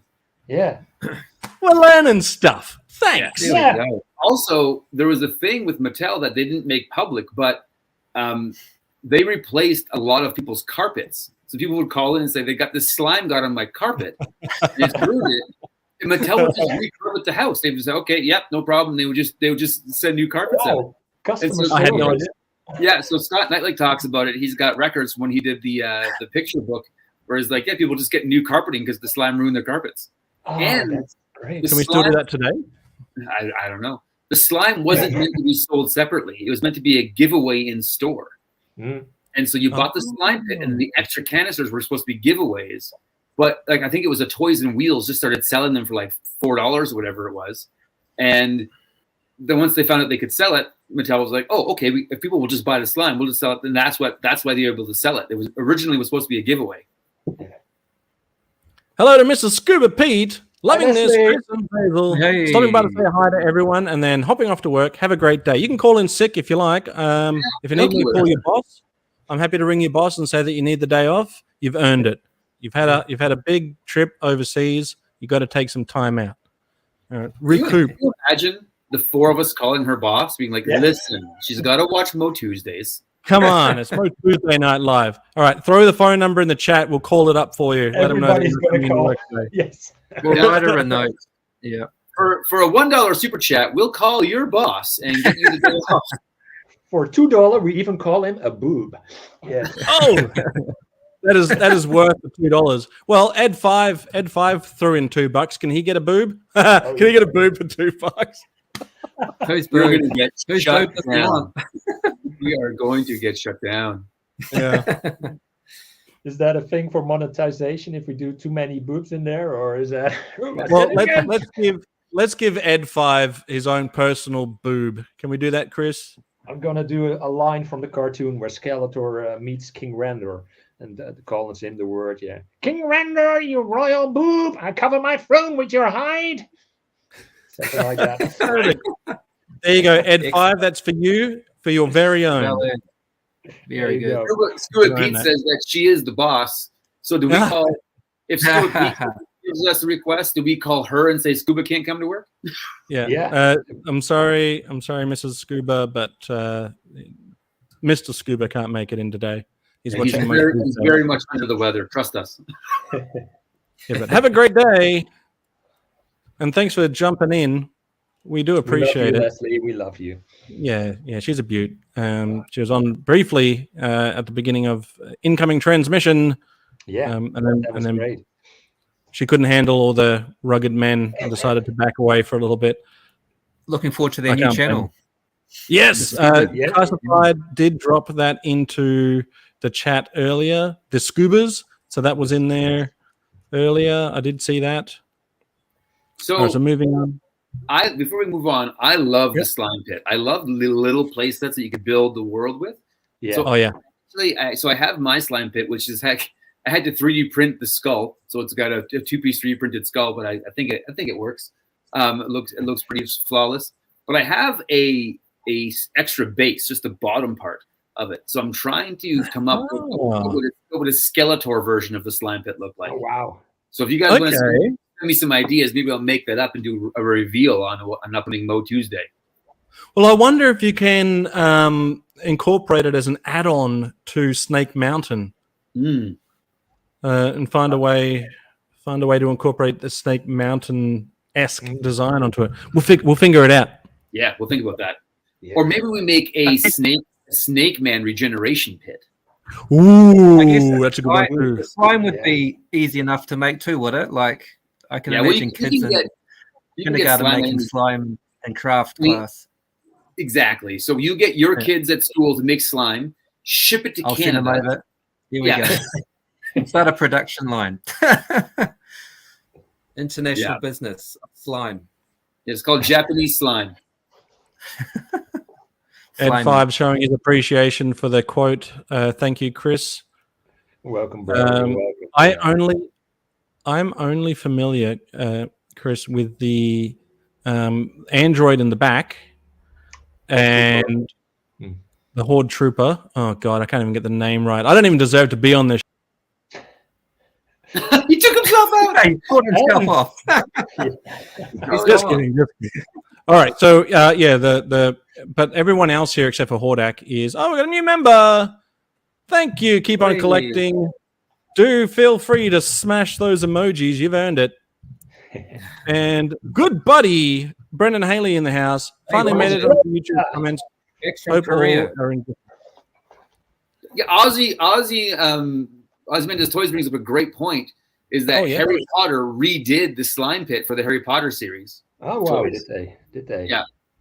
And we do have a later MOTU slime pit with the 2000X, if my memory serves me well. Yep. Yeah. I want to read that out so badly, but I don't think I should. But welcome to the team. Welcome to the team. He's a member now. Yeah, we pick on our friends. We always pick on the ones we like, right? We tease because we love. That's right. Go. Yeah. Havoc head for the pit. Oh, now we're talking, Joe. See, Joe Recondo, you get it. You get it. He gets it. Yeah. So the Harry Potter Chamber of Secrets is a slime chamber. Okay. All right. Yeah. I'm going to check that out. I had no idea. Yeah. Question for you guys. Looking at the slime pit, back in the day when the holiday season was, and the next day you went to school after the holiday season, every kid was allowed to bring a toy to school. And I brought this slime pit to school 1 year, bought the Cobra Rattler 1 year. Do you guys have any MOTU toys that you remember bringing to school, or did you even have a thing like that where you were allowed to bring one toy? I wasn't allowed to. I once got, this isn't MOTU, but I once got Hot Wheels, like a track, huge track. It was either Hot Wheels or Matchbox, probably Hot Wheels. And I was like, "Oh, Dad, can I take this to school?" And he's like, "No, you'll lose all the track. Someone will take it home, or you'll lose it. Where are you going to put it all?" And I was like, "Oh, I'll just put it in my backpack." He says, "There's no way this is all fitting in your backpack." A spoiler alert, it didn't all fit in my backpack, but I got some of it in there. So I took it to school and I start building as much as I can. And a teacher comes along, sees me trying to put it all together. And she's like, "Were you allowed to bring this?" I was like, "Yeah." And he goes, "Well, how come it's not all here then?" I was like, "Oh, I could only, that's a good question." But I wasn't allowed to have it at school. But another kid brought Megatron to school, and that was a big day. That one sparked a lot of issues. So we had it was in grade 2 with the teacher was Barry Frankham. I think that was his name. For sure. And we had a big rice table, which was kind of like an indoor sandbox made of rice, so you don't get sand everywhere. And we'd have like free play time or whatever inside. And so one day we were like, "Hey, we should all bring a MOTU figure tomorrow." And so all the boys like picked which one they were going to bring. So like I remember I brought Neck. That was the guy that I brought. And so we all brought one MOTU guy. It was like the most epic day ever because it was like a classroom activity to play MOTU in the rice pit. Nice. nice. Yeah, I remember taking Triclops to school because Triclops was my first ever figure, and I was so excited to get my first MOTU figure that I took it to school. And then I was in the playground somewhere, and I was so upset. I think I was bawling my eyes out for the entire afternoon at school, and I was so upset. I sort of chucked Triclops away in disgust, thinking it was useless without his sword. So I've always felt sorry for Triclops. After that experience, so he's got a soft spot in my heart from that. I was very mean to him. G'day, JJ. Gap After Dark. Good to see you, buddy. All right, we'll go through to. We've still got a few more images to go, but has everyone said what they wanted to say? Except for that's my favorite Hordak is the gold-plated, shiny Hurricane Hordak is brilliant. Yeah. That's Hurricane, and for you, Xazel, the guy in the blue, that's between the two guys in that's a Dragstore. That's talked Dragstore. About him 2 weeks ago. That you put him on his, and he was fast. And the other one is Multibot, which is in 2 pieces at the moment, 2 figures, because he came with 2 torsos, unlike Modulok. Oh, that's the multi guy. That's the multi guy. The multi guy and the speed guy. Yeah, and Multibot and Modulok were meant to go together to create Megabot. Yeah. And did I do that? Oh, yeah. Yeah. This is another wave 5. We're in 86 now. And this is a wave I don't have complete. You're going to see a lot of figures missing from wave 5. It's just what I like. I bought, and there's the scary snout spout. So what's this vehicle called? The laser. Help me out, Adam. Laser attack. Laser bolt. Yeah, I believe that one's called Laser Bolt. Laser bolt. Yeah, I always get that wrong. Yeah, because the other one's the Falcon attack is the next big one. Yeah, laser bolt. Laser bolt. Toykennections was able to fix the mechanism on this one by just spraying in some WD-40 and got the mechanism working. I think it was this vehicle. It definitely looked a lot like this vehicle. Hey, cool dude, Gazz, thumb kiss at you, buddy. Hey, Gazz. Morning, buddy. Oh, Gazz, what a beaut. Just that guy. Yeah. Does Chris have Twistoid and Rotar? No. They came later on. We're doing this by wave, so we're not there yet. We're not quite there. We'll have to wait and see. Yeah, so see who's there. I like how you've labeled your shelves too, Chris. It's very organized. Yeah. Figures Wave 5, 1986. I just thought, let's give it a try, and I'll probably have the labels off within 24 hours because that's not my thing, but they're still on.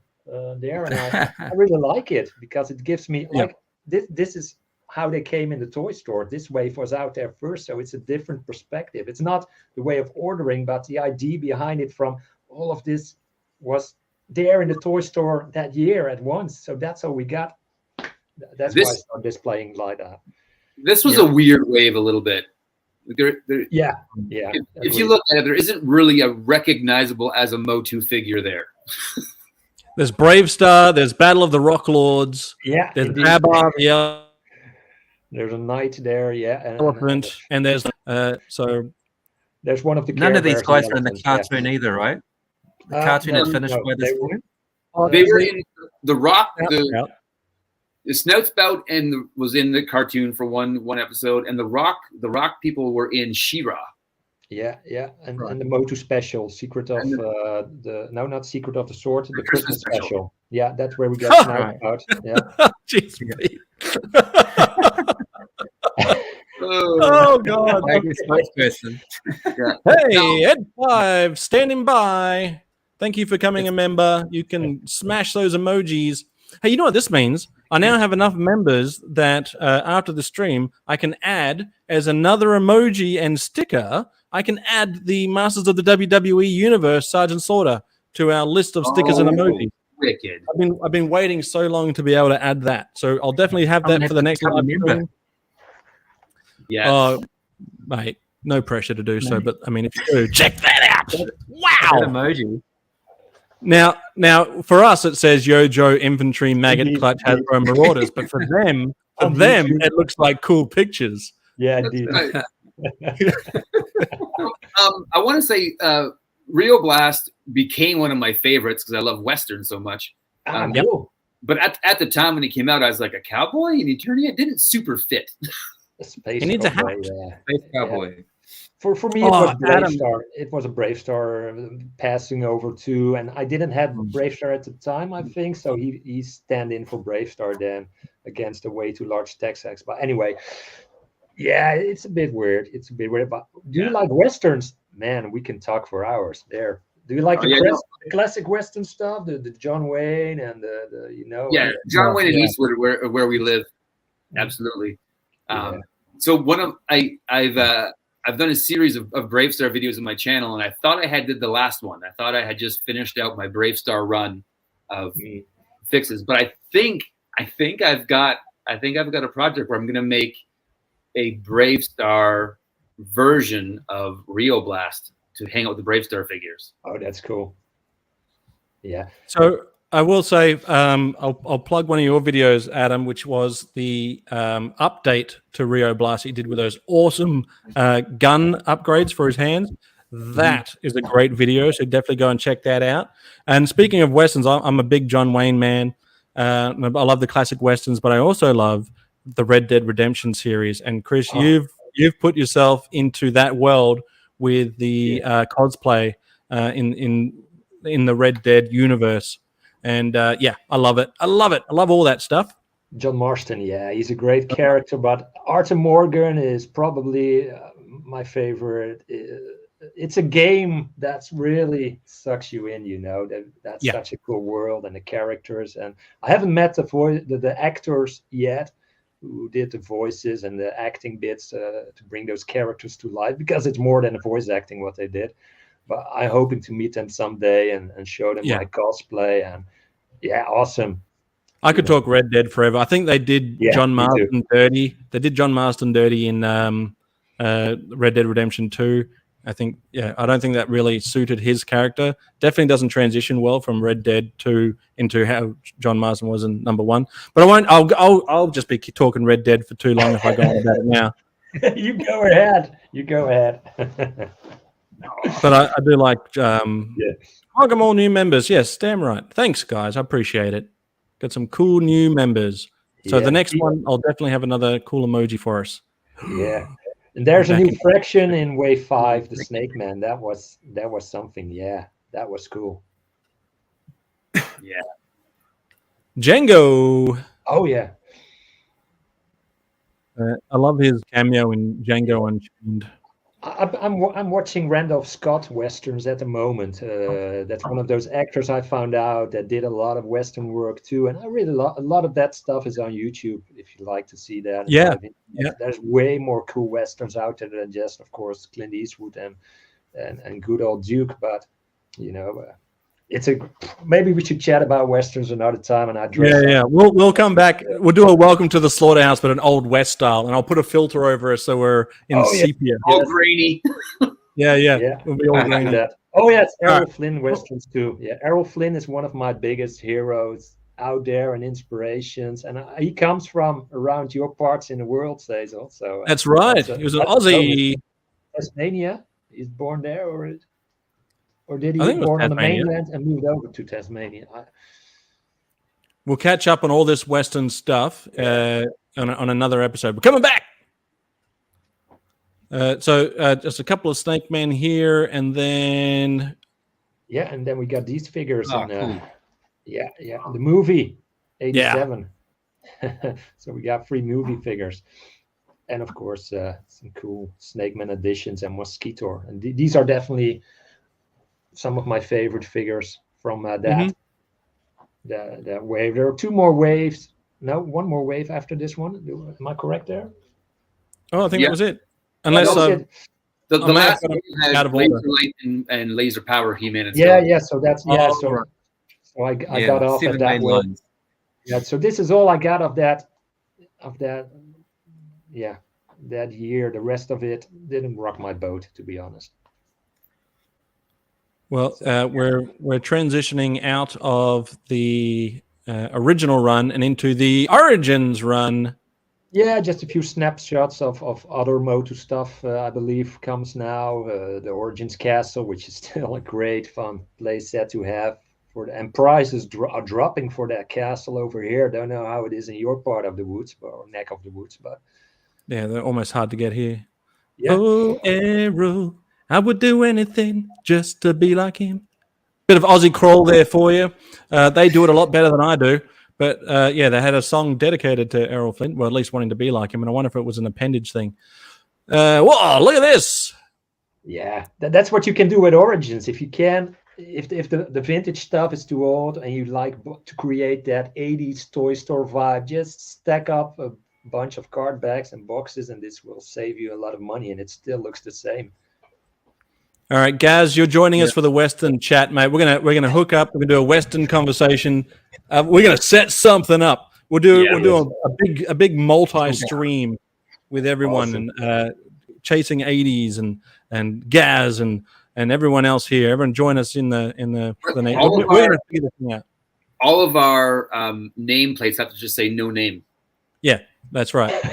That's a good one. Yeah. Look at the posing, making the difference. That's the biggest win. I always like to display my toys, not as static, but like they're doing something, hanging around or battling, or like here they're shouting at each other a bit. Come over here if you're there with a purple big pussy cat of yours. I'm not afraid. And the colors really pop with Origins too, right? Like you get those vibrant colors back because all of the vintage stuff, it's all starting to fade away. So you get a nice fresh lick of paint on the new figures, which looks awesome on the shelf. Yeah. There's another Grayskull set that Orko is arguably the best figure in the lineup. One of them. It looks like it flew straight out of the Filmation cartoon. Yeah, I disagree. I go the other guy. Well, I talked about it last time with the. I just think he's too big. He looks like the cartoon, but it's just too big in my opinion. But you make a good point with the display, because if you have all of these loose in their original form, you don't need to open these guys necessarily now. You can just display these guys on the card, and they look just as cool. Yeah, check that out. Oh, King Hiss. That's awesome. Yeah. That's great. King Hiss has been working out since the 80s. Oh, yes. Yeah. That's right. He looks wicked. But yeah, opening hands would have really added value to that figure for sure. Yeah, and it's Gojitron who came up with that, and I'm like, yeah, he's totally right. If they would have done that extra melt, but that's maybe a customization for somebody who's into customizing, who might do something with that in the future. Who knows, right? Oh. Not looking below now, but yeah. What are you talking about? Yeah, that's some of the others. At this point, they're in a different place now in the toy room. The Origins, at this point, they were all over the place. But, you can get a Ninja or a Scareglow for a fraction of the money if you don't want to pay top box for a vintage one, because prices are crazy for that. You were smart not putting Battle Cat next to Alf, because that wouldn't have been very safe. Yeah, good point. In the microwave. Brandon, I've got so many MOTU figures here. I've got to give it to you at one point. That's awesome. Yeah. Sorry, Phil, you were saying? No, I was just saying the Origins Strider is also a big improvement, I think, on the vintage version in terms of the amount of articulation and the posing you can do with Strider. I think they really nailed it. Yeah, I don't have it, but definitely would like to get it. I'm a vintage guy all the way, but the articulated legs on Strider was something that was a big miss in the 80s. A big miss. Yeah. I remember as the day of yesterday getting that Strider and Night Stalker. I got both of them that year, and I unboxed them, and I was, hey, the legs don't move. As a kid, I was really surprised I couldn't move the legs, and I was like, I'm doing something wrong, and then okay, you can move them. I remember as a kid being disappointed a bit with the lack of, but then I put Fisto on one and Jitsu on the other, and I was over the moon again with my toys. So you don't care anymore. You don't care anymore. You're right. I just want to say to Gazz, who's talking in the chat, that he thinks there was Lone Ranger 1981 figures, and there definitely was, Gazz, and we can talk about that on the Western Channel Day. Nice. Western video live stream coming soon. We're doing it. And Classified brings up a good point. New channel members, there's a monthly games night that you can join. That's always great fun. I agree. Some people might disagree, and those people are wrong.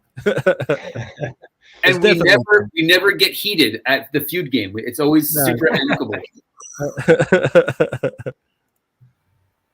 Yeah, they look so cool.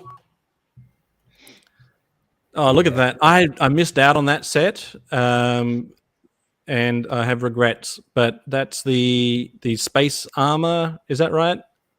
Yeah, the robot is in there with the space armor, which is actually a figure instead of a piece of cardboard now. Which is yes. cool, That's cool. right. And yeah, thanks to Scuba Pete for getting that set to me. You know, that's it wasn't possible to get over here as well. And if you look besides the battle armor, those are 2 catalogs that you could get for free at your local toy stores. Then, but that's 2 of them, and I got 2 others. Oh, cool! Framed in. Yeah. I used to keep them in a folder in plastic covers very safely, and you couldn't see them. And then I decided, I'm going to put these things on the wall because I want to enjoy them every time I walk in the room. So that's 4 of the catalogs there.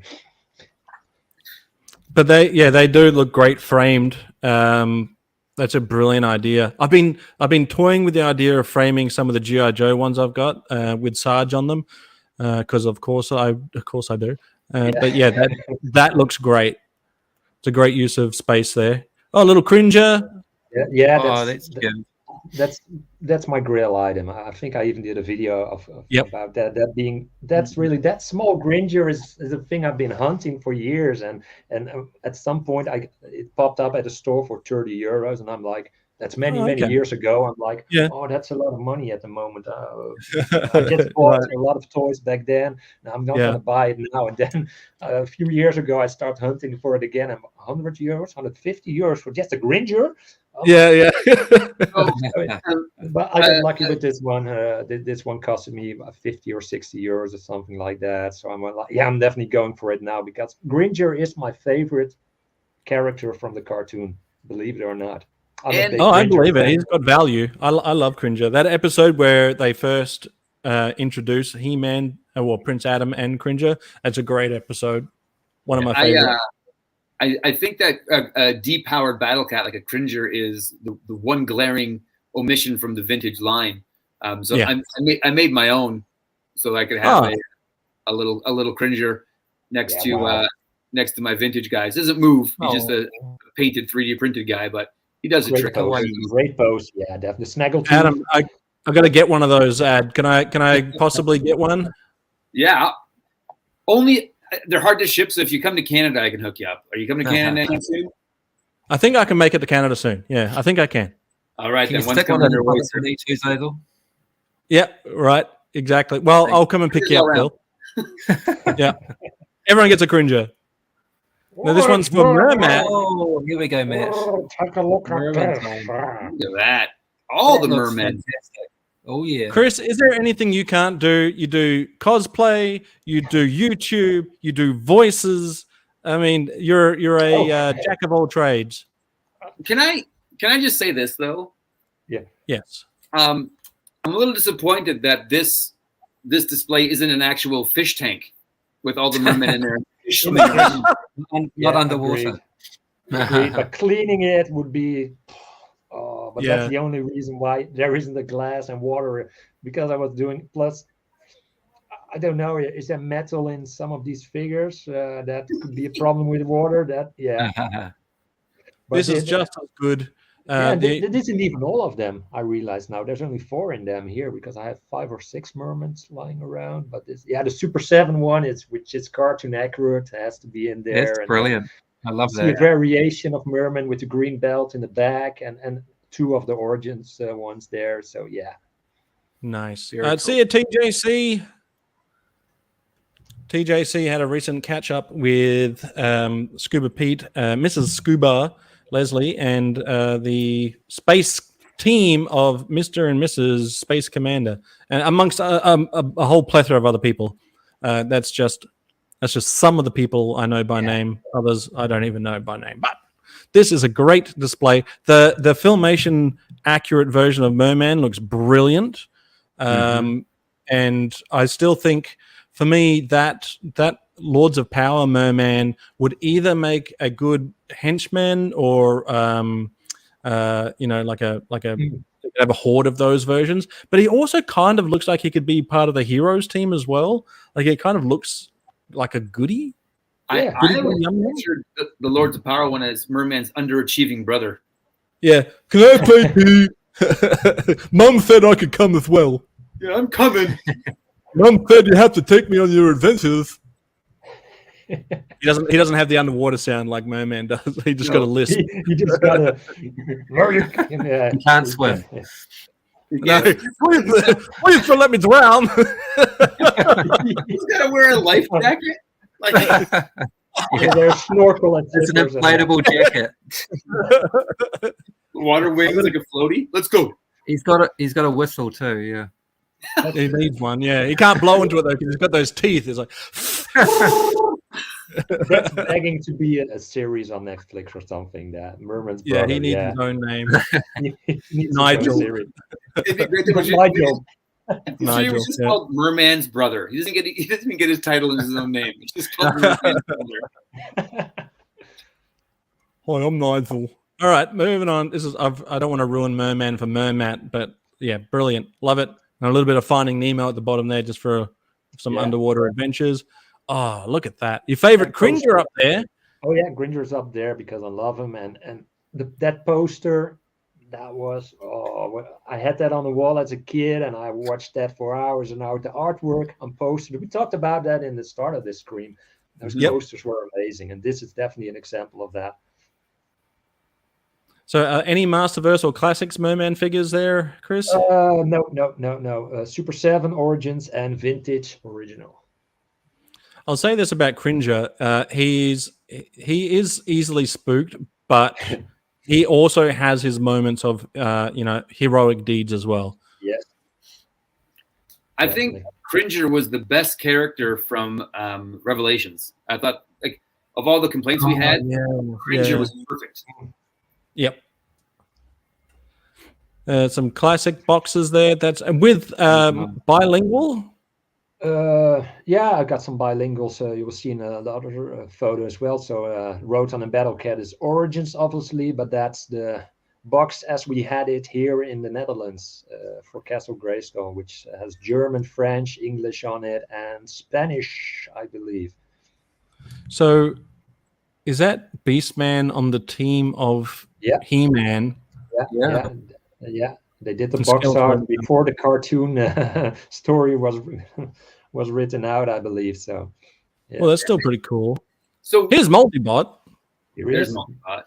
And Beastman was originally going to be the main villain before Skeletor was. It was going to be the Beastman versus He-Man. Yeah. Is Beastman the first character we see when the faces appear at the beginning of the cartoon? Is it Beastman or Merman that you see first? I think. That's a good one. Yeah. So Beastman, Merman, and then Skeletor. Someone let us know. We're only a MOTU show, but we don't know everything.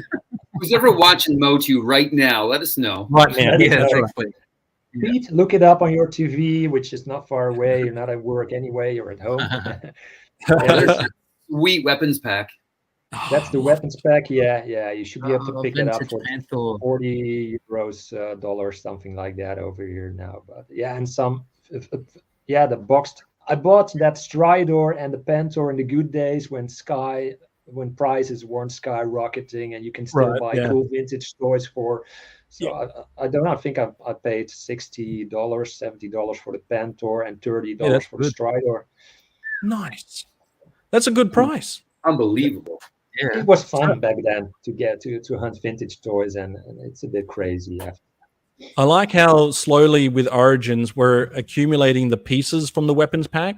So you've got the armor in the Savage He-Man. You've got with Moss Man coming out. You've got those yellow pieces from Beastman. Yeah. Beastman. All good stuff. And speaking of good stuff, Yeah, these are yeah. You don't want to hear what I paid for that. That's impossible today. And I wouldn't be able to get these figures today. And the Battle Armor Skeletor was a gift from Jeff Barker, who gifted it to me because he saw me cosplaying Battle Armor Skeletor. That's an awesome gift with a price sticker, and I love it when there's a price sticker on it. It totally makes it a time capsule for sure. But we used to try and peel them off as kids. But now it's like part of the nostalgia is that sticker, and you never thought that as a kid that would add any sort of value to it, but it's great. Yeah. Trapjaw, we forgot about Trapjaw. Yeah, especially when it throws back to a store that no longer exists. Yes. Yeah. Right. Like and how much they cost. Yeah, one of my favorite $3. $3. One of my favorite carded figures I have is the Power of the Force 2 Lando Calrissian. Not because it's a good figure, but because it has a Zellers sticker on it. And I was like, remember Zellers? That's a Canadian department store. It was great. Yeah. I want to give a shout out to Classified, who's about to head off. Thank you so much for all your help in the chat. You're a chat champion and legend of the chat by throwing in all of those. If we could get everyone who is watching still to give a thumbs up to Classified for all of the hard work she's put in tonight. Thank you, Classified. And Winter is on his way. Winter is coming. I'll tell you that right now. Honestly, you'll have to watch the replay for our special outro, but that's all right. You get some sleep. Thanks for hanging out.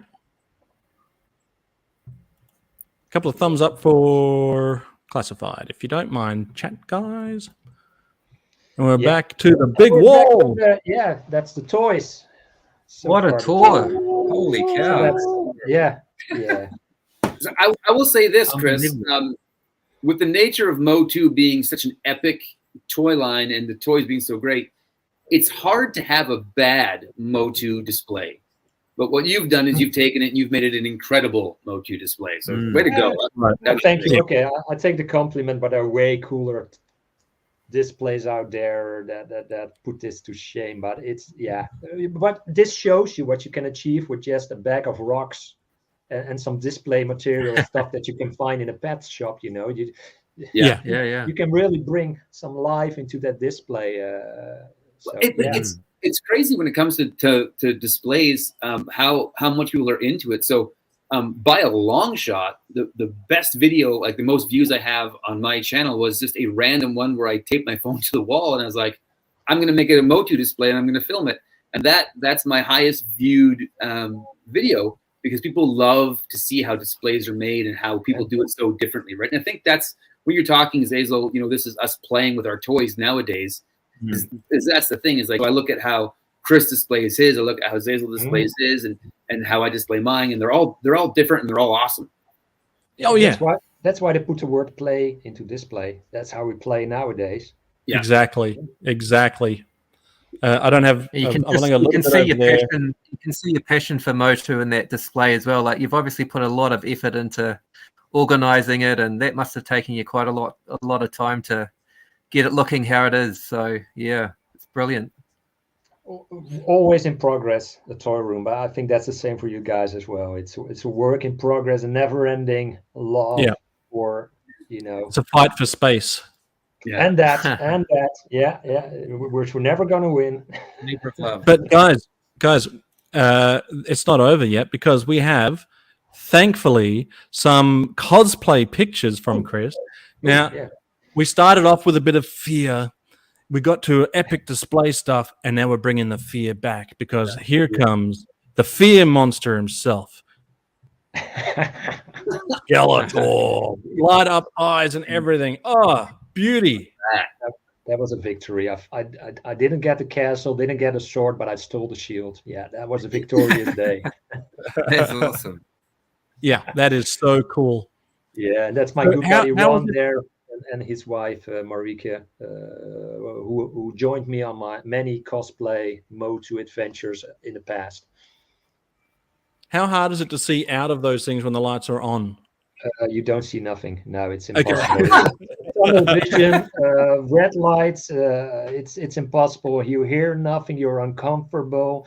You're an inch away from death. But you do it because it brings so much joy for the visitors at those Comic Cons. Especially you see a dad with his children. It's not the children who run up to you to take a photo. It's the dads who want to take a picture taken because they know.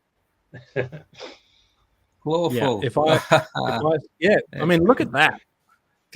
This is. I would watch a TV show of these guys. I would watch this morning show. There's just two guys sitting down chatting.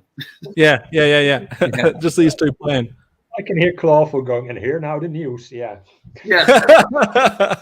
So who's in the Clawful costume? Do you know this person? Yeah, that's Ron. That's my buddy. You just saw his He-Man. Oh, really? He's done Snout, he's done Stratos, Battle Armor He-Man. He's done Merman. So we met each other on a Comic-Con, and he was Snoutspout. And I came up to him and I said, "Hey, you're Snoutspout." And I was the only person that Comic-Con who actually recognized the character from MOTU. So yeah, we're friends ever since. I just realized Casey's from Podcast from the Pit. Definitely check them out. Nice. Very cool. But yeah, this really does get you into the collecting mindset, going back and watching all of this stuff and feeling that nostalgia. It gives you that itch, and you got to scratch it with something. I thought they were playing chess. Yeah, I thought they were too. They definitely looked like they could be. You if you walked into a bar and saw those two, you wouldn't challenge them, would you? You'd be like, all right, you can sit here. Yeah, we were going to open that game, but Clawful couldn't get it open with the claw, and the skeleton couldn't be bothered with doing it. So he's like, those barnacles add value to that costume too. Yeah, it's great detail there. Yeah, we captured the prince. We captured the prince here. Yeah, that was another victory. I think he's thinking I could look good in that. But yeah, that looks great. And the Havoc staff and everything. Yeah, that's that's a silly thing to make, but yeah, that's cool. Yeah. Oh, that's Battle Armor Skeletor. Yeah, the upgrade. Yeah. Fantastic. So we're okay. So that's original Skeletor, and then boom, Battle Armor. Yeah, and that's for Hans Shaw. A little wings there in the back. I know Hans loved his wings. All right. There you go, Hans. There you go, buddy. Yeah. Oh yeah. And here's a mix of genre. Yeah. That's great. Some Star Wars. Were there people in some droids because he they just droids. This is all robots. Nobody in there at that moment. Yeah. Fair enough. But that looks so cool. I like that you're hunched over there with your evilness. Yeah. I was recruiting for droid because you know that episode that He-Man or Prince Adam and his father smashed up all my battle droids in the castle. I was desperately in need of new robots, so these were a bargain then. So they're doing the job now in Snake Mountain. If Space Commander was here, if Space Commander was here, he'd go like, "I like the two droids on the side there, but those two in the middle are from the Star Wars that Disney ruined." Well, Disney ruined it. Well, we're at the over 2 hour mark. Oh, wow, already, yeah. And time has gone by. It hasn't felt long at all. Yeah. It's been buddies hanging out. An epic MOTUESDAY night live. I think this is Chris in this commercial, actually. I'll tell you what. I think we've successfully navigated our way out of fear. But I do have a little special video to close out with. I'll play this and then we'll do our goodbyes and tell everyone where we can find everyone. But Space Commander was very, very gracious to send us a little episodic. You know what? I'll just play it. You'll get the gist of it. Here it is, Space Commander. Today we talked about fear. It's okay to feel afraid from time to time, but remember, don't let fear control you. FOMO, or fear of missing out, can put a real dent in your wallet and a strain on your mental health. Did you really want that Skeletor figure? Or did you just not want to miss out? Tune in next time for another thrilling episode of MOTUESDAY Night Live. Space Commander. Thanks, Space Commander. Thank you, Space Commander. Brilliant. Nice, man. If he thinks we're ever going to have an episode of MOTUESDAY without that again, right? We need a backlog of and in today's episode from space that has to be a regular. That was On today's episode, we saw Skeletor running down the stairs with scissors. Remember? Yeah. I just thought that was a nice addition. Thank you, Space Commander, for getting that. Great chat. Yeah, it was a great chat, wasn't it? Thanks for hanging out, everyone. This is definitely the longest episode we've had so far. That is a great message. Fear of what is it? FOMO, fear of missing out. Yeah. Yeah. Did you really want that he's Skeletor? Did you? Well, we're getting it. Brilliant. Chris, thank you very much for being a top-notch guest. We appreciate having your handsome face. As much as that Skeletor is an amazing mask, we appreciate the beardedness that you've brought to this. What would be a quartet of chin hair. And yeah, it's always fun hanging out. And I was super honored when you said that you wanted to be a part of today's show, and even more so when you sent me all of these photos, which just showed that you were super excited as much as we were. Oh yeah. Yeah. Oh, we got a question for you. Sorry. Have you thought of cosplaying as Ace Hunter? No, not yet. Chris. I don't want to turn this into have you ever thought of, but what con will you be going to as Gordon, the Skeletor from prep school? When? Yeah, but when? Yeah, I remember seeing those at school together, sitting in the benches, indeed, and Skeletor, from speaking away at Prince Adam's homework, or letting Prince Adam do his homework because he's the bully, of course. So that would be amazing if the power sword was something that Adam made in shop class, and Skeletor just copied him, and that's why he has a purple one. Yeah, exactly. He would, of course. And of course, Beastman and Merman would be in school too as young kids with the same outfit. And Except Merman might be a tadpole or something. He still has his tail. He still has a tail. That's right. Yeah. Chris, I do have the link to your channel in the description. Chat Champion Classified threw it into the chat so many times that hopefully everyone here is already subscribed to you. But let us know a little bit about Chasing 80s and what you guys do over there. What we do over there, we just keep the fun in collecting. Chasing 80s is a mix of cosplay. There's some music on there as well, and mostly toys from the 80s at most, of course. So yeah, we just do what we think is fun, and we don't have an agenda really. So the cosplay season has opened in the Netherlands, so you can see more cosplay videos coming in the near future on the channel. And Pete is working on Cats and Toy Hunt video because, of course, we know where Pete is. That's where all the good toy hunts are happening. He lives in Toy Valhalla there in Indiana. So, yeah, there's definitely some stuff coming in the future. But like I said, we don't have an agenda. We just do what we think is fun, as long as there's enough people to watch. If it's only just one or two of our friends who enjoy it, we keep making the content for you. It's great stuff, and I love that it's how you've said it's not an agenda-driven channel. I really enjoy it. I can tell that each and every one of you enjoy what you're doing, and it's a passion. And every video that you do, whether it's you on your own or you and the others together, or them on their own, it's all just good, great, positive stuff. Yeah, good, positive stuff, and we love it. EdFive wants to plug something, of course. Please plug away. What are we plugging, EdFive? Shout it out loud. Let us know. I wanted to say a hairdryer. That's what I wanted to be something he's just going to plug in. Yeah. Yeah. Let us know, EdFive.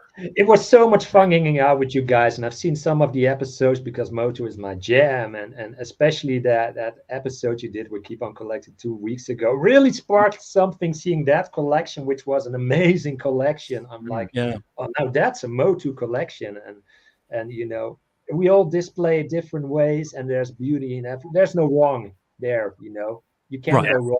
If there's passion and love in it, and you're doing it for those reasons, and you make people happy, there's no wrong way of display, collect, or play with your toys. And you guys are definitely an example of bringing the right stuff to YouTube. So It's Oh, an honor cheers, buddy. being amongst such beautiful bearded men folk like yourself.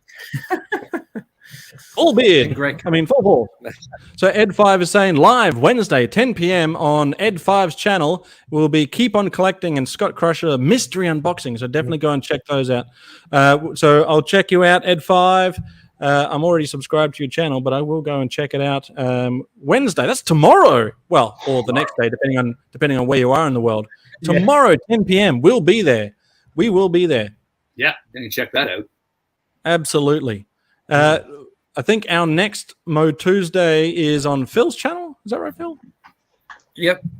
It's going to be in a fortnight's time. I can't make next Tuesday. Sorry, everyone. So you're going to have to wait for a couple of weeks. But we do have a great guest lined up. I had a wee chat with him this morning, and Shabby Geek has agreed to come and join us on MOTUESDAY. So keep the European flavor going. So. That'll be a good laugh. He's a bloody funny character. So, that's awesome. Yeah. So that'll be the first Tuesday in May, I believe. So 2 weeks time, the next MOTUESDAY. Cool. Yeah. Can't wait. Yeah. Yeah, I'm looking forward to it. We get a week off. We had a few in a row. We had a few in a row, didn't we? There for a while. Sorry to break the streak, fellas, but yeah. That's all right. Adam wants to crash the car to get out of it. Yeah, I'll do anything to get out of a MOTU, smash the car, like it's whatever it takes.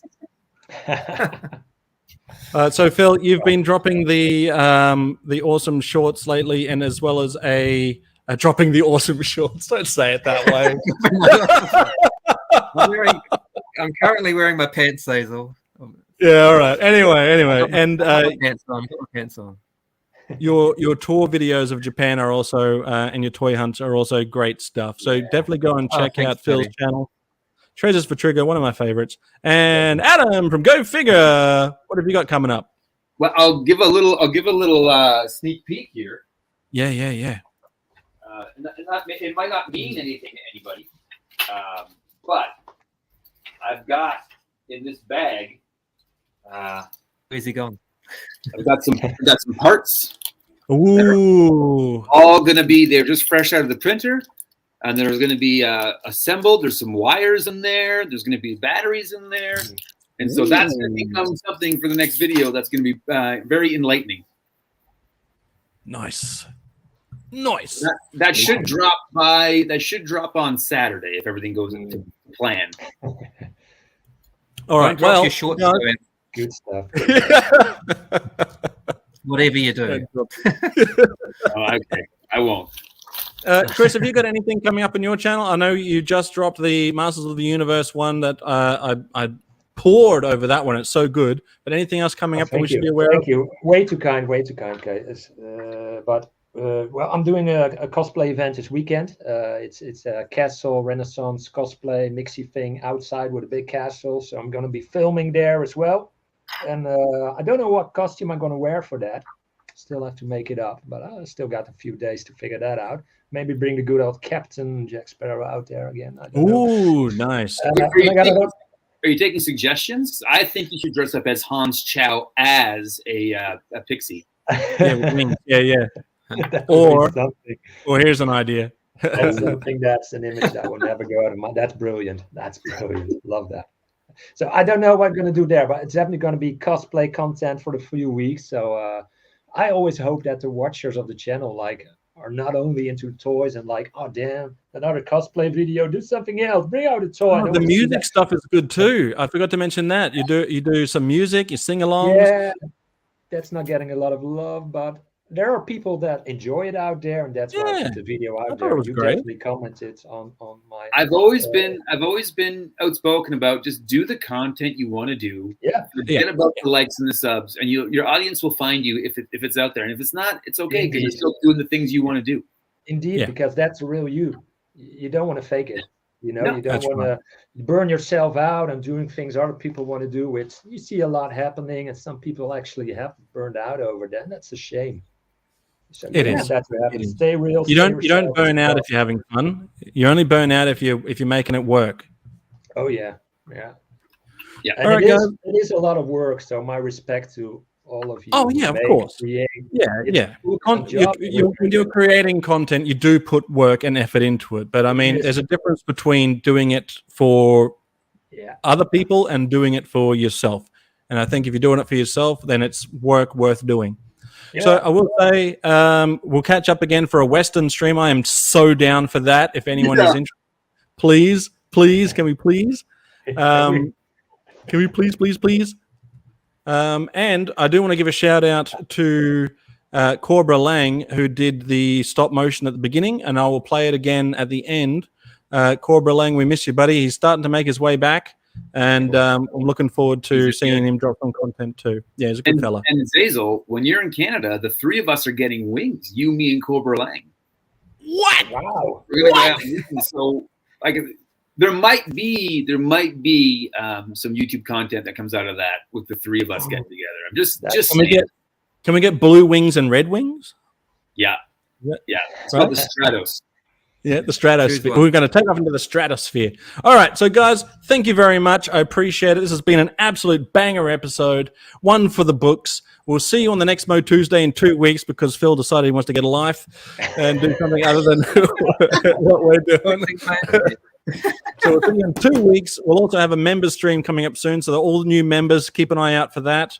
I don't know what happened to my YouTube recently, but I can't do some things for some reason. But we're going to play that stop motion by Corbra Lang, and then we'll say goodbye. Put a smile on your dial. We'll see you in a little while. Kapow!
Today we talked about fear.